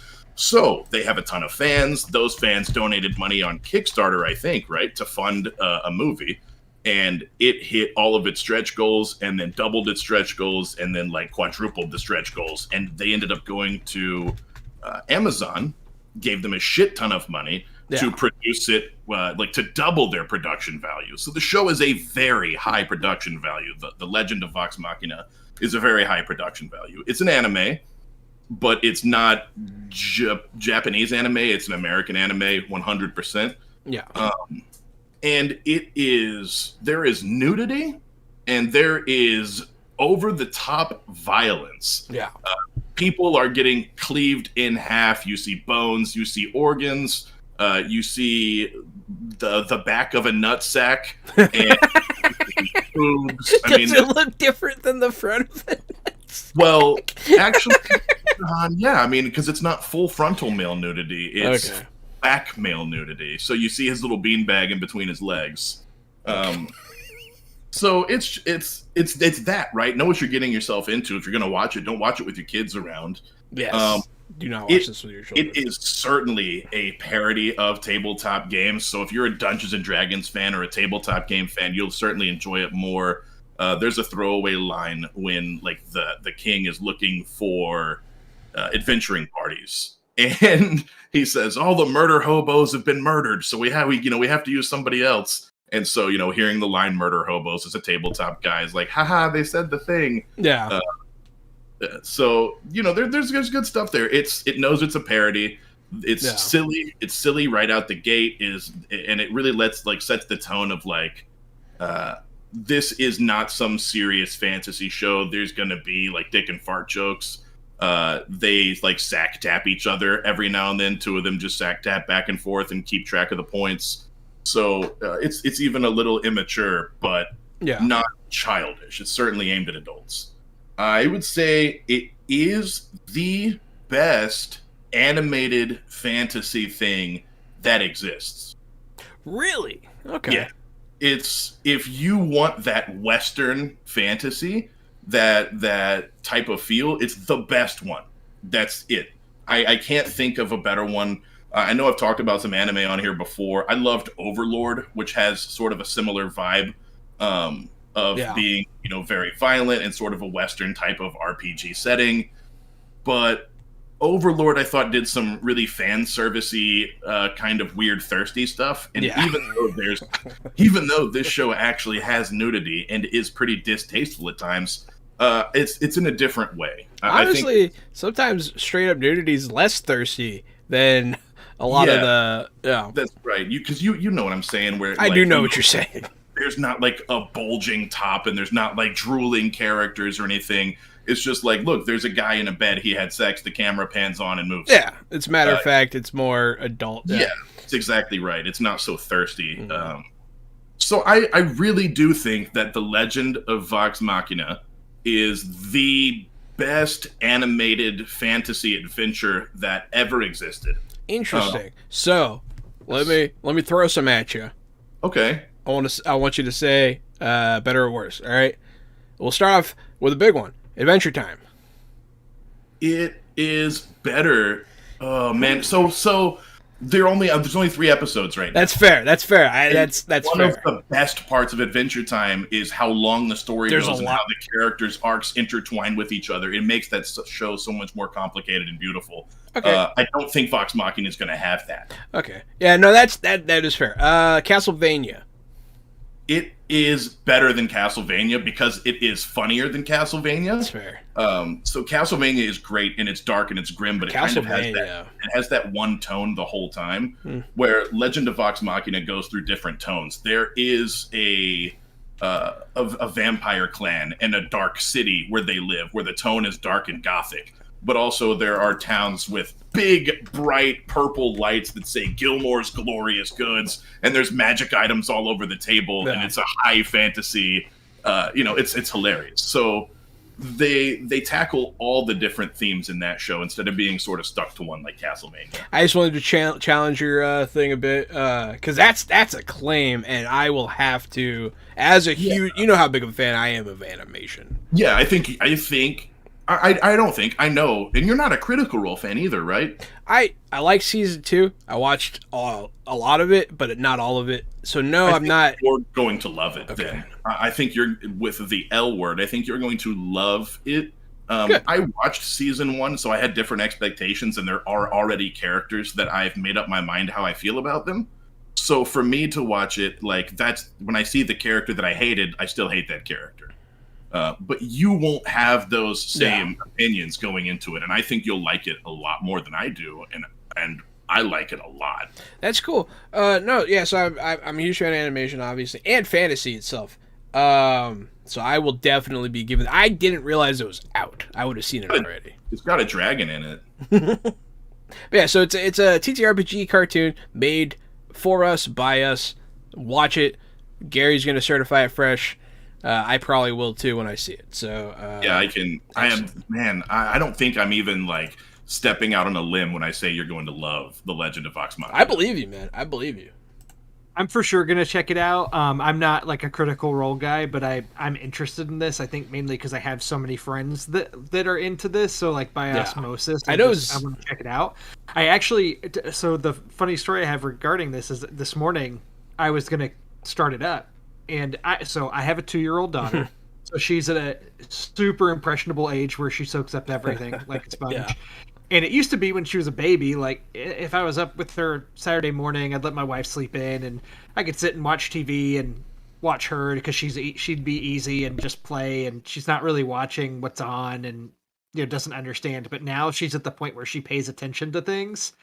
So she was with me, and I started this up, and I maybe let it get like 40 seconds in before one character like had a boulder dropped on him and blood splattered everywhere, and another one got like cut in multiple pieces, and it was very violent and a lot of cursing, and I was like, yep, nope, not gonna happen. Turned it off. Back to Minnie Mouse it is. Wonderful. Don't watch it with your family. That's exactly right. Jahan, there's a certain part you know as a fantasy nerd that dragons are smart. Yeah. So during the dragon fight, there's a part where the dragon picks up 2 people and just flies up like 400 feet and just drops them. Mm-hmm. And they just crack on the ground, and there's the close up of them cracking and dying. It was like, oh, those are the classic dragon moves, right? for us, we need to see that kind of stuff. That's the, oh yeah, the dragon's intelligent. It's just toying with these people. Yeah. It's good. It's very good. It's everything you've ever wanted and more. Grog, the character that's voiced by Travis Willingham, is so funny. I love his character in the cartoon. I liked him on the show. I love him in the cartoon. Awesome. That's all I have to say about Vox Machina. Yeah. If you're a D&D guy, if you're a fantasy guy, this isn't Lord of the Rings. This is like Lord of the Rings' junior high cousin. Yeah. It's violent and there's nudity and there's jokes and they're dumb, but also it's fucking awesome. I will be watching this one. I believe Zach Bernard actually backed it on Kickstarter. Oh, I know that guy. He fucking sucks. Nice. I had to do it because I know he listens. Yeah. All right. I'll go through a few things I watched. I watched a movie called Stillwater. This came out last summer, and it stars Matt Damon, and he's like lives in Stillwater, Oklahoma, and his daughter is in an overseas French jail, and it's all about him traveling there and kind of doing what he can to see if he can get her out and prove her innocence. This is very loosely based on the Amanda Knox story in real life, but otherwise is a fictional movie, and it's okay. If you like Matt Damon, I mean, he's good in it, and it's Damon. Directed by Tom McCarthy, who actually directed Spotlight, which won the Best Picture Academy Awards a few years ago. But this is not going to get any awards love or anything like that, but I was still interested in watching it. And, I mean, Matt Damon's the only actor in it that you've heard of. You know, it's a kind of a one-man show. And his daughter's played by Abigail Breslin, who was made famous by Little Miss Sunshine back in the day, and she's around still acting in a bunch of stuff. Yeah, and it's fine. It's like 2 hours and 20 minutes long, and so it's one of those movies where the pacing is kind of all over the place, and like you'll start to get invested, and then the movie comes to just a screeching halt, and you kind of get bored, and like you want to look at your phone or whatever, and then maybe something happens that you get back into it. And I feel like there's a cut of this movie, or maybe if it had been written differently, where it would have been like a pretty good movie, and instead it's like kind of eh. This is back to my 40-minute movie idea. Exactly. So I think that the pacing holds an okay movie back from what could have been like a pretty good movie. So that's Stillwater. I watched Love Hard, which if you don't know, Netflix kind of has taken over like the Hallmark Christmas title, where they like every year now on Netflix there's a bunch of holiday movies that are dropped on the service, and this was one of them. It stars I don't know number two. I mean, Jimmy Yang? You don't know Jimmy Yang? I know Jimmy Yang. He not like from a lot. You know, I've seen him in Crazy Rich Asians. I've never watched his stand up. You know. He was he was fantastic in Silicon Valley. Sorry. Oh no, you're good. Anyway, I watched this. It's dumb, but has its charming moments. But I wouldn't say that it's good. But it's like if you want to throw on something holiday themed, during that time next year, you can watch this. It's a catfishing movie. It's a girl in LA is a writer, and she writes a dating column, and it's all about all her bad dates, and she finally meets a guy who lives across the country that she thinks is the one that she talks to all the time. Whatever, she decides to surprise him at the holidays, goes to meet him, and surprise, she's been catfished, and they have to put on a charade for his parents and keep up the lie. I'm not even kidding. I watched this movie and fucking forgot. There you go. I watched this before our Christmas podcast, and I was going to talk about it, but I totally forgot I watched this. It was fine. Yeah, fine's the right word. Yeah. It's silly, it's dumb, it's cringy, but also occasionally charming. Ends the way that you would think it would. It's a 5 Um, out of 10. Yeah, there you go. So that's it. That's all. I don't have anything else to say about it. So I I feel will. bad for you that you're watching Christmas movies out of season starring nobodies. What's wrong? Are you okay? No, I actually. Well, I watched it a couple weeks ago now, and I just haven't talked about it. And so, Okay. but I still watched it after Christmas, so it's not like it makes it any better. Yeah, I don't know why I watched this one. I think I just like. It was one of those. I'm laying in bed at night. I want to watch something that doesn't require me to think very hard. And Netflix still has a bunch of its holiday movies kind of trending or at the top, and it was just there. And I'd heard it was okay, and that was it. So that's the scenario. A different scenario. I have been wanting to rewatch The Departed Yeah. for a long time, because I saw it when it came out, and I was in high school. It's fair. It's been a long And time. I was not a cinephile. I was not the level of cinephile that I am now. And at the time, I think I watched it with a group of high school friends. I thought it was kind of slow. I probably wasn't paying attention. There was probably like a girl that I had a crush on that I was trying to like impress during it or something. Who knows? But I, thought it was okay. And so I know that it's well regarded by a lot of Scorsese fans for different reasons. And so I finally revisited this movie after like 15 years or so, and hot take, it's really good. I liked Cool. it a whole lot. I liked it when I saw it. I thought it was really good when I first saw it. You've seen The Irishman, right, Drew? I have. Is it better than The Irishman? I like The Departed better than The Irishman. Because I decided not to watch The Irishman because it was so fucking It's so fucking long. But I And liked The Departed, and it's fine. it seemed like it was going to be The Departed-esque. But maybe I'm calling it wrong. I would say you're calling it wrong. I liked The Irishman. I liked The Irishman, but it's long, and it's really long. And there's parts of it where it can be kind of a slog. I think it's really good, but it's just... It is. The Departed moves. Man, Yeah. there's like so much going on, and there's so many cool Boston accents, and Matt Damon's great in it, and Leo's great in it, and Jack Nicholson's being Jack Nicholson. That's a really I don't know if I'd funny say addition. he's great in it. But then you like occasionally get Mark Wahlberg on screen, and he's like playing it at an 11 because he can. And Alec Baldwin's in this movie, and like there's just so many people in it, and it's fun, and I just think it's good. It's really good. I really like The Departed. Yeah. See, I did not have the same experience when I was a kid. I was in this movie, man. I thought it was really good. But I haven't watched it since, so I'm glad to know it holds up. But I agree, The Irishman was not as good as Scary. Just if you're expecting this, The Departed was The Departed, and it will so be that's hard to equal. I feel like that has just kind of cemented that I'm not going to watch The Irishman anytime Me soon. too. It's not important. If I do, it will be when I'm an old man and I'm bored. You don't want a 3-hour movie to be fine. You know what I mean?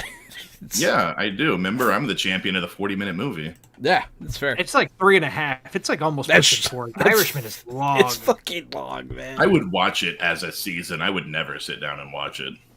It could have been a fucking season, but whatever. All right. And then just a couple more things I'll move through quickly. One, I randomly watched, because I had actually never seen this. This one had passed me up. Election, which is from 1999, directed by Alexander Payne, and Okay. it stars That's not what I Matthew thought. Broderick and Reese Witherspoon. And have y'all seen this movie? No, I thought you were going to say Maybe. the movie with Will Ferrell and Zach Galifianakis. Oh, what I know what movie what is that movie called? And I was like, The boy. Campaign, I think is the name of that movie. I was like, boy, why did you do that to yourself? But no. No, Election is about No, I have not Matthew seen Broderick this. is a teacher, and Reese Witherspoon's an annoying student who's campaigning for student body president and campaigning against Chris Klein from the American Pie movies. He's also in this. And it's just like a kind of quirky high school movie. It kind of has like some dark comedic aspects to it, but I liked it. It's good. It's funny, and it actually kind of holds up. But it's it's election. It's 20-year-old movie that I watched, and there it is. I just thought I'd mention it. For Drew's Oscar minute this week, so I'll Drew's Oscar Minute. Oscars. I've talked at length about The Power of the Dog weeks ago when I first watched it. This is directed by Jane Campion and stars Benedict Cumberbatch and Cody Smith-McPhee and Kirsten Dunst and Jesse Plemons, and it was on my top 5 of the year. And I absolutely loved it. And the thing worth noting here is that at this point, it's looking like Jane Campion's probably going to win the Best Director Oscar. The Power of the Dog has a pretty good shot of getting Best Picture this year at the Oscars. And so I had not seen a lot of Jane Campion's movies, and she is considered to be very important in the film world. She's from New Zealand, so a lot of New Zealand films. So I've started watching through her filmography, which are some early movies that some were made for TV, and I'm not going to babble on about them because truly nobody in our audience cares. But I watched Two Friends and Sweetie and An Angel at My Table, which are all of her first early movies that are all good in their own way. And then the big one that she made was The Piano that came out in 1993. And last week, I spoke about Jay and Silent Bob Strike Back, if you remember. And there's a line in Jay and Silent Bob Strike Back where they're talking to Brody in Brody's comic book shop, and Brody tells them that Miramax has optioned Blunt Man and Chronic as a movie. And Jay says, and I quote, "Miramax, I thought they only made classy pictures like The Piano or The Crying Game." And The Piano is one of Jane Campion's movies that I have recently watched. So anyway, that's it. Classy?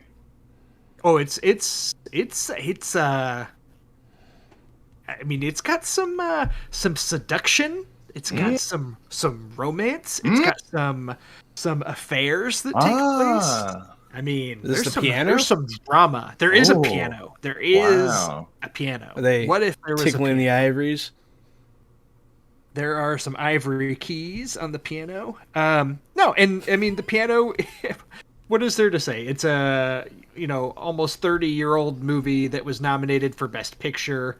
It lost to Schindler's List, and Jane Campion lost that year when nominated for Best Director to Steven Spielberg. And now here we are again, and she's probably going to win it all this year. So good for her. She's made some good movies. I'm going to continue watching her movies, and I'll let you know if any of them stick out. But as of now, of the ones I've watched, The Piano is probably the most noteworthy. It was just released as part of the Criterion collection on physical disc, which I purchased and have been watching, and it looks very nice. And that's it. So that when you started, when you said it's a 30-year-old, I thought you were going to start describing in great detail the piano from the movie, and I was I was like, what's he doing? I was really excited.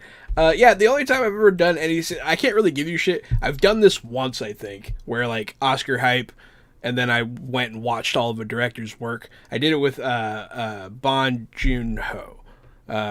He rules. I did, when Parasite happened, I watched it, I loved it. I went through and watched like all of his movies, man. And I've talked about it before. Mystery of Murder, Hot Fire, or Memory of Murder. Is a fantastic movie. And then also like The Host, I don't know. But no, I can't really give you shit for doing this. I don't do it on the same level you do, but I get it. It's a cool hobby, man. Even talk about the plot of The Piano, and I'm not going to, but just from an Oscar perspective, it's worth noting, Holly Hunter's in it, and Anna Paquin, and Anna Paquin was very young during this movie, making this movie, and she won the supporting actress Academy Award and is the second youngest person to have ever won it at the time that she won it. So that's kind of some interesting trivia for you. But yeah, that's it. It's also got Harvey Keitel. You see his dong in it. He's fully naked, so you see him hanging some dong. Well, now I'll go so see there it. You should have started with that. Yeah, I figured like if I need to give something for our audience with this, like I figure I'll just mention that he's hanging dong in it. So You ever heard about that time that Willem Dafoe was hanging dong and they had to bring in a dong double because his dong was so big it confused everybody on the set? And they said that not heard that story. They said that it I've looked heard that weird story. to film it, so they had to get somebody else with a smaller dick. We should just change our I don't podcast to where and when and how to see famous peen in cinema and television. This is Man, Drew's full frontal male nudity podcast. In The Power of the Dog, you come oh so close to seeing Benedict's Cumberbatch, if you know what I mean. Very Not good. quite. You maybe can see like some shaft a little bit, but not the full thing. I mean, it's almost there. I shouldn't be making that. I was making this motion with my fingers, and it's not that. But I'm just like, it came this close to you seeing the whole thing. See Benedict Cumberbatch's entire shaft, and Drew holds up a little 1-inch finger, a little finger measurement. You're fucking killing me. This is the one thing that like now our audience is all gonna go watch The Piano and Power of the Dog just to see some peen. just to catch some shaft. You know. Shaft. All right, John, can you move us away from Drew's full frontal male nudity section? Are you tired of getting an eye full of peen? Come on over to John's Game Corner, where I'm going to start talking about some games. I've been playing some games lately. I haven't seen any penises in any of these games yet, but it's entirely possible. Then let's go ahead and skip your section. Then. Yeah, skip it. There's no dicks in it, except for me, because I'm here. All right, but let's do it. Days Gone. I talked about the Lunar New Year sale going on Steam. By the time this airs, it'll be over. I talked about it last time on the podcast. And I got Days Gone. I've always wanted to play Days Gone, but as we all staunchly are Xbox fans, I never get to play any of the PlayStation exclusives, but everything comes to Microsoft eventually, which is why I'm an Xbox fan. And I have a PC, so I got to play this cool zombie game. You guys know how I feel about zombies. I've been played a little bit of Days Gone, so I worth played. noting. You did? Mm-hmm. I played it. I bought it for PS4 a few years ago in a Black Friday sale, and I don't think I ever beat it. I was playing it around the time that I moved out of one house and into another, and so you know how it is sometimes with gaming where like you were playing something, then you move and everything kind of gets reset and you like don't pick up that same game from where you were. Oh yeah. I think that's kind of what happened. Like I moved and then I never went back to it, and I always planned to, but it's been 3 years or so and I haven't played it.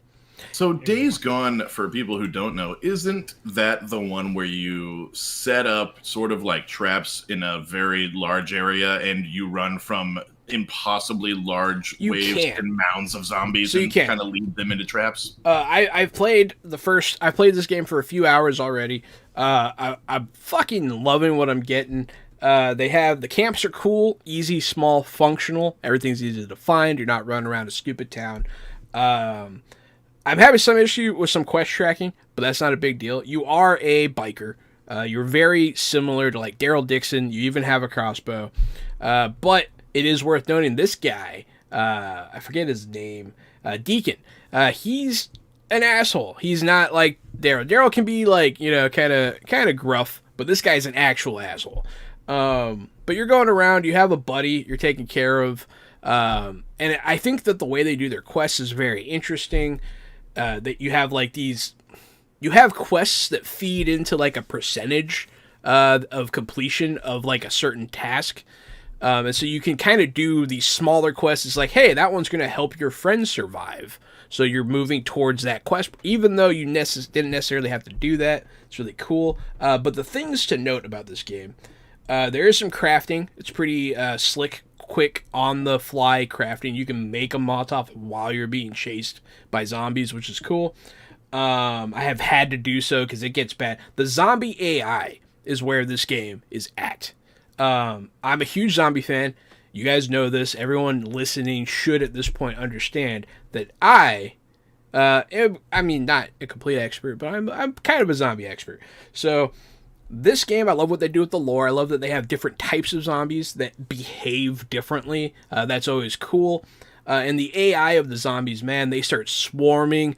Sometimes they'll cut you off. Like, they'll run a corner. They'll run a corner on you and catch you. If you think you're safe riding your bike through zombies, bro, one of them will spear you off of your fucking bike.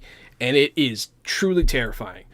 I was going ham on this game. One of those games where, like, you can't just keep trying. Like, sometimes you just need to turn around and go, or find a different way to get where you're going, because you're just not going to get through.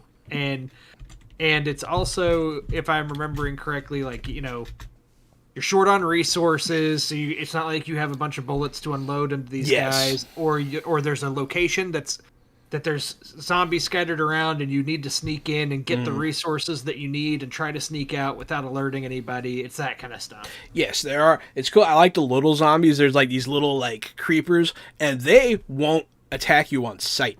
Like, they'll attack you if you come in their area or you threaten them. And I think that it's really cool that they act completely different from normal zombies. It's just, man, it is a good time so far. And the fact that they attack bad guys like other living enemies is super cool. You can use it to your advantage. Like, sometimes I'll get them to fire their guns and it'll draw zombies and they'll get killed by zombies. I don't have to do that much. And you can also like lead swarms into camps if you really want to take people out. And it's just a very cool game with a lot of ways to do a lot of cool things. I absolutely certified fresh, I would say. It is. I had high expectations. It is everything I wanted. So, high praise for this game. It is one of the better zombie games, for sure. Speaking of new games that came, well, I guess it's not a new one. Speaking of games that we've been playing, though, Jahan and I actually both downloaded Rainbow Six Siege, which is now on Game Pass. We were talking about the game earlier, and I am under the impression that if I had paid for this game, I would not have liked it. Wait, Siege or Extraction? I'm Is sorry. it Siege? Siege is the old one, right? Yeah. That's right. And, you know, I'll tell you why I mixed them up. It is Extraction. You're right. It's Extraction. But Extraction uses a lot of the maps from Siege. It does. But they are reimagined and redesigned. In Extraction, an alien plague has taken over. Mm-hmm. Which is kind of fresh. They use the same maps, but they add in like alien pyres and like cars that are suspended up off the ground, like pinned to the roof with a spike through it. So everything's kind of, and there's different runs of it too. Like they changed a little bit of things to make the map a little bit more fresh.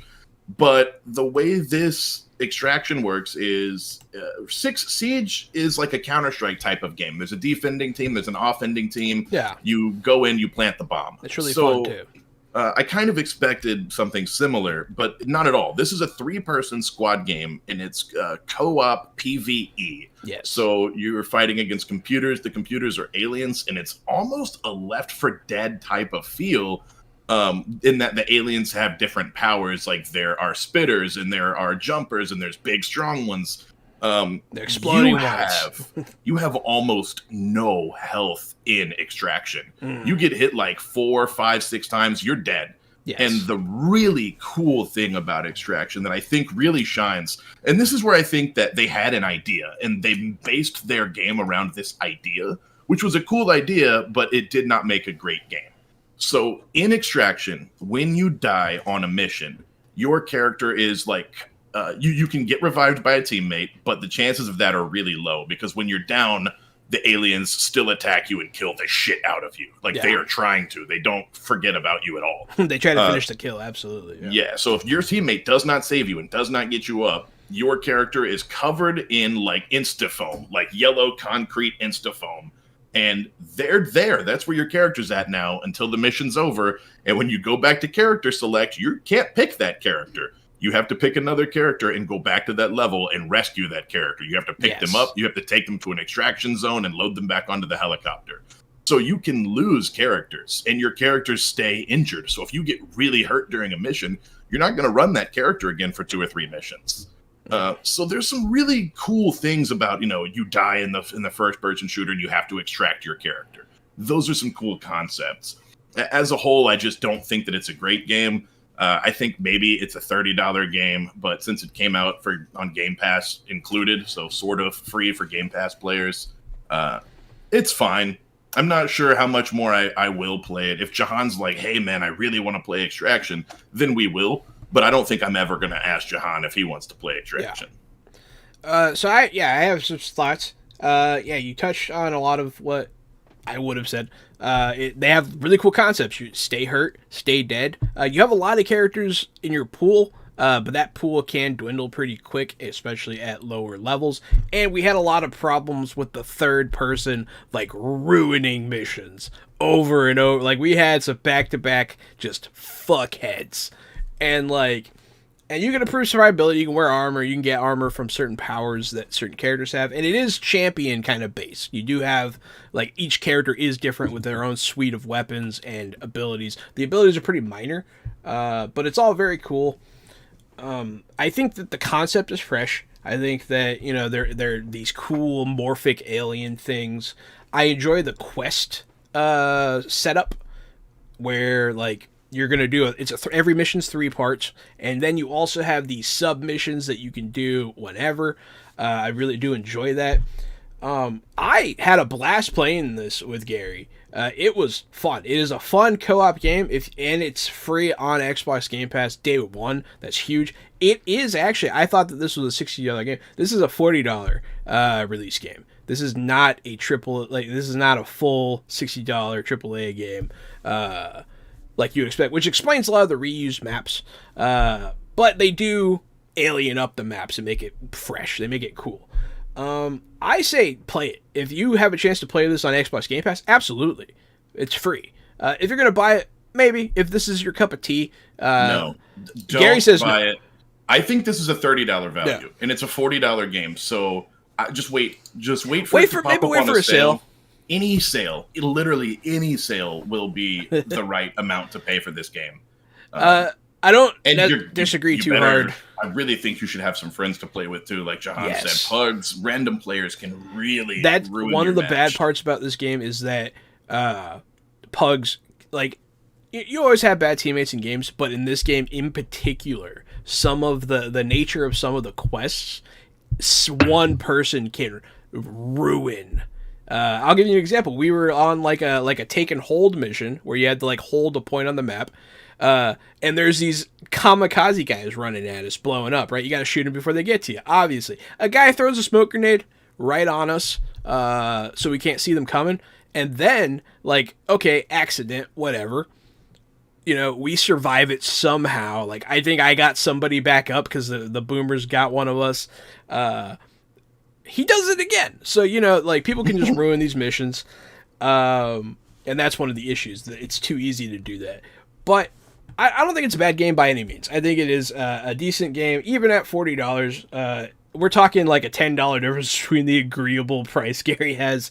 I do. But he's not. I know it seems like a big deal, but or it doesn't seem like a big doesn't deal, seem like a big deal. But yeah. I'm worried about your value. Yeah, no, that's fair, man. But if you have Game Pass, play it 1000%. It's definitely worth the download for free. Drew, in particular, there's this mission type where you have to triangulate a signal.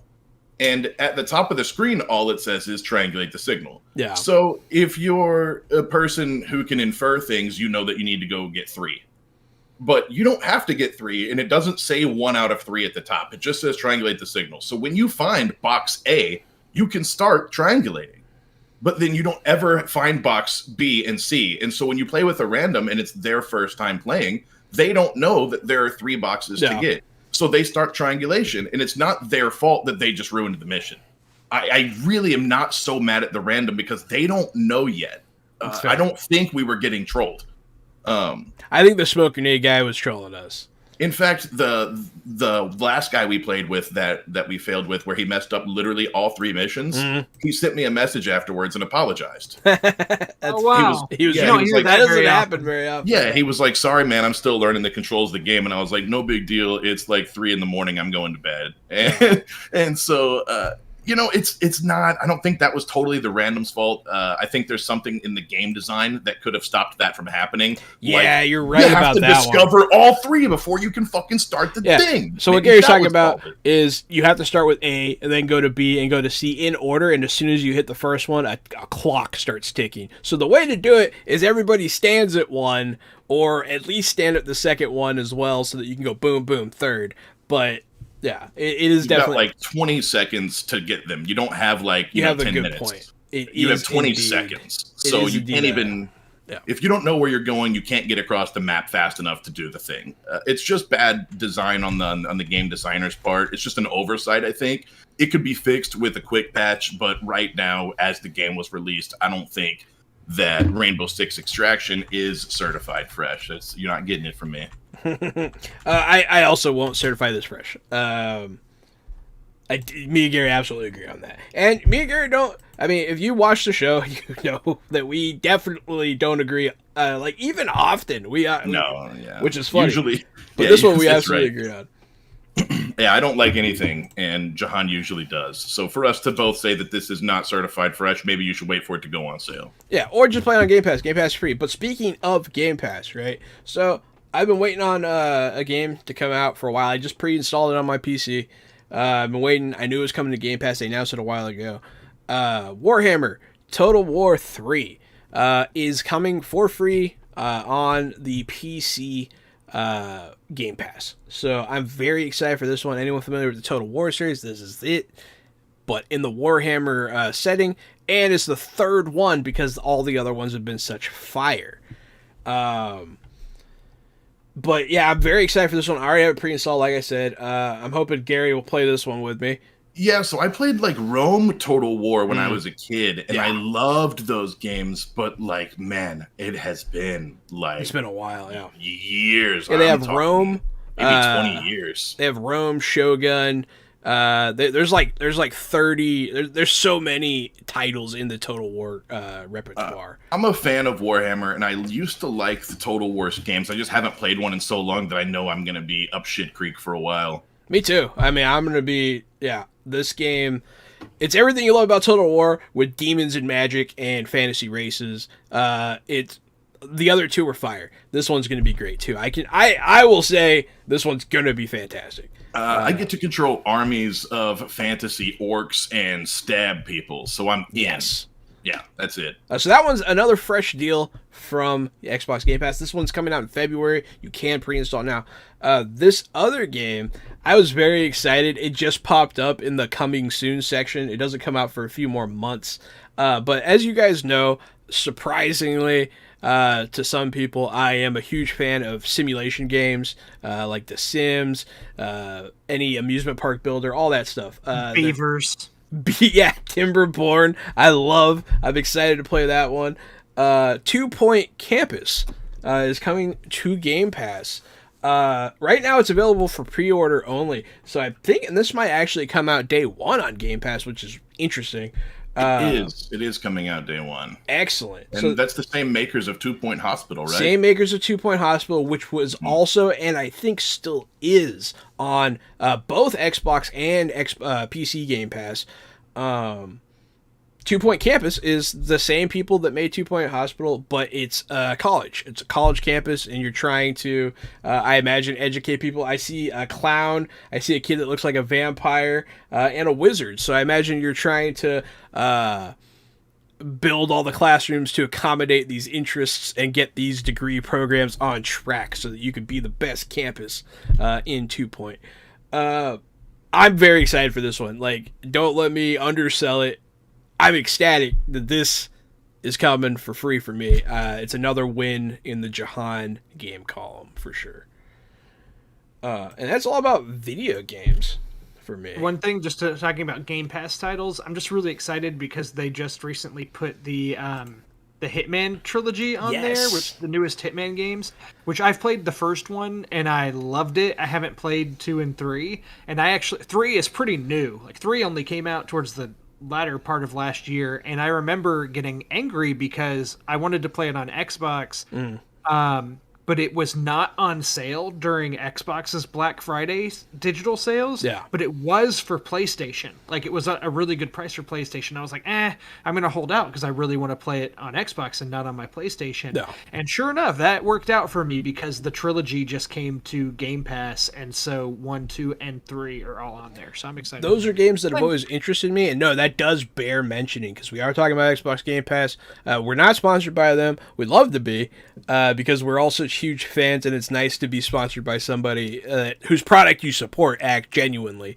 And Hitman is always one of those series that I've always wanted to play, but I've never gotten to, so I'm excited.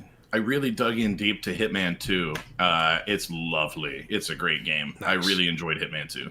Long-running franchise, but the newest iterations of it, this most recent trilogy, are like, there's only, a handful of maps, but they're huge, and there's so many different paths you can take through them. Like, you can literally spend hours and hours on any one level, and it's, for me as an OCD gamer who likes checklists and lots of things to do, you can look at the checklists and see all the different ways to finish it and like make it your goal. Like, okay, I want to do it this time as this chef and take out this person, or do it this time and exit the map through this helicopter instead of this boat. Like, there's so it's many funny different that ways. as a It's really checklist person that it attracts you that way, because as a person who is not a checklist person, that's what attracts me to replay it. Because I'm just doing it, right? And the first time, I might just do it as an assassin. I might just want to walk in and shoot somebody in the face. But I might have noticed that there was like a makeup station or something on the left, or a waiter station. And so just my sheer curiosity is like, I wonder how else I could do it. I wonder how else I could do it. And it's, like you said, you could spend an hour in the map and you could discover new things. Like, there's an attic, and in that attic is like a Phantom of the Opera outfit. And you can like totally go down in Phantom of the Opera somebody, kill him, and run out the back door and jump in a boat and zip off. And it's that kind of replayability and those kind of options that drew me to tabletop role-playing games in the first place. And Hitman really has, it's always had that different approaches, and it just builds on that in a more and more beautiful way. Even as far as a level where you get in a radiation suit and like walk a guy into an airlock and then fill the room full of like uranium and you melt him. Like, what is that? Why is that an option of a way to finish a kill? It's awesome. I love Hitman. The Hitman series is cool, and I haven't played Hitman 3, but I can imagine that with what they did with 2, 3 is more of the same. Yeah. No, I that's one that I'm definitely going to download eventually. Right now, I've got Mass Effect, which is another Game Pass hit here going on, so I'm kind of busy with that. But I will get to Hitman eventually, I think. But yeah, I guess that's it for Game Pass news. But I haven't talked about Kickstarter in a while. I've been poor, so I've just been trying not to kick myself in the nuts on that too much. But one of my Kickstarters finally came in, something I paid for a long time ago. And I'm gonna talk about briefly. I got the director's cut of the Shiver TTRPG horror role-playing game. You guys can look for more of this kind of content about Shiver on my TikTok and potentially on our channel at some point. We have done an actual play of this. It's on our YouTube right now. We've done 2 actually. Yeah, we did the quick start adventure, and then we did a original make by me that was actually a sequel to that first adventure. A lot of fun. But yeah, I got the all-in director's pledge. I have the game master screen, the custom dice. I got the art book right here, and the art is fantastic. I know you can't see it at home, but it's just such a what's the term? Not campy. It's very, I don't know, man. It's really good. It's sort of movie monster. Yeah, it's got a good movie monster animation quality. I wish to it. if I knew more about art than I is. Yeah. Phone a friend. Someone asked Thomas what movie monster art is called. Right, and then this is the Cursed Library. It is a full hardcover adventure. Just boom. It's right there. I'm pretty excited about that. And then, of course, you have the full, like, 400-page, full color, beautiful hardcover TTRPG book right there. I also have, they gave me the PDF with it. I got the all-in pledge, and I am not disappointed at all with what I got for my money. It was like $100. I'm very happy about it. I'm very excited about it. I already started making TikToks about it. Somebody please go like them. No one did. So, it's always disheartening people not to like your TikToks. But yeah. So where'd it go?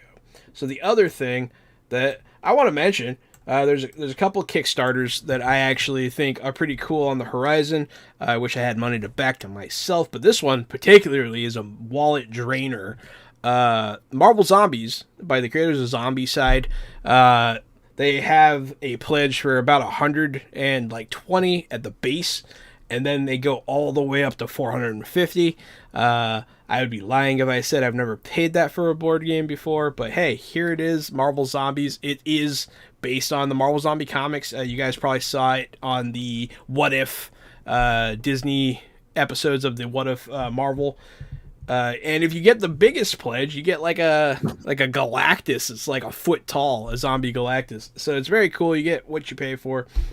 And then the other thing is a TTRPG called Across 1,000 Dead Worlds. And that one looks fantastic. We're going to try and pull it up for the people watching, but Across 1,000 Dead Worlds is a TTRPG right now. I think they already hit their goal, and it looks like probably they just launched too. The art looks beautiful in this. They're already sitting at they're about to hit $100,000 pledged. For the record, Marvel Zombies, I think, said $5 million already. That's what happens when major companies use this platform. We can talk about the ethics of them doing that. But this sci-fi horror game called Across 1,000 Dead Worlds sounds really fun, and I'm hoping that we might be able to get someone from there on the channel at some point and maybe have them run us through a game. So that is my Kickstarter roundup for this week, and there's some good stuff on there. Check out, support indie developers for sure. Yeah, that's right. Speaking of indie developers, we had an indie developer on Fresh Out the Box, Milestone Play. We had a lot of fun with them. You should go check out our Twisted Peter Pan adventure that we had. It's kind of like a dark, grim brothers telling of a haunting, powerful Peter Pan who is power hungry, and what happens to lost boys who get too old to fit into the tree. It was chilling. And one of the viewers said that it gave them nightmares. So it's in 2 parts up on our YouTube. You can check that out as well. Joshua, friend of the show from Milestone Play. Great guy. And he's hireable as a dungeon master professionally. So check that out. But that's it for me. You guys got anything? I got nothing, man. No, just the same old. I'm Casualty CDG, and you can find me at Casualty CDG. If you want to check out me and Jahan playing tabletop games and board games, we have a YouTube for that. It's Fresh Out the Box. You can also catch us live at twitch.tv/Jahananon. That's where you can win giveaways and win prizes. Right now, we're doing a Wednesday superhero game. We're calling that one #Wonder Wednesday. We're playing Steve Kinson's Icons every Wednesday. And then every Thursday, we're playing another indie game by Felix Isaacs. This game's not even out yet. The game is Wild Sea, and it's an adventure across the top of canopies far in the future after the verdancy has taken effect. Trees rule the entire planet, and different mismatched races of things from squid people to electric jelly folk to ghosts and even sentient colonies of spider folk sail on saw-toothed ships across these treetops and get into trouble. So we're having a lot of fun with our games every Wednesday, Thursday, and Friday. And then, of course, tell your friends about Fresh Out the Podcast. Now we've got over 1,000 downloads, but that's old news. It's probably over like 1,400 now. I'll have to check. Thanks for your support, guys. We appreciate y'all being here. Yeah, and I've been Jahananon. I am the Game Master Extraordinaire, and Board Game Guru, and Resident Zombie Head at RockFact on Twitter, and at Johananon1 on TikTok. So check me out there for some of my in-depth TTRPG nonsense that I love to do. And I'm Drew Munhausen. You can find me at Drew Munhausen on Twitter. Thank you for listening to episode 31 of Fresh Out the Podcast. Stay fresh, y'all.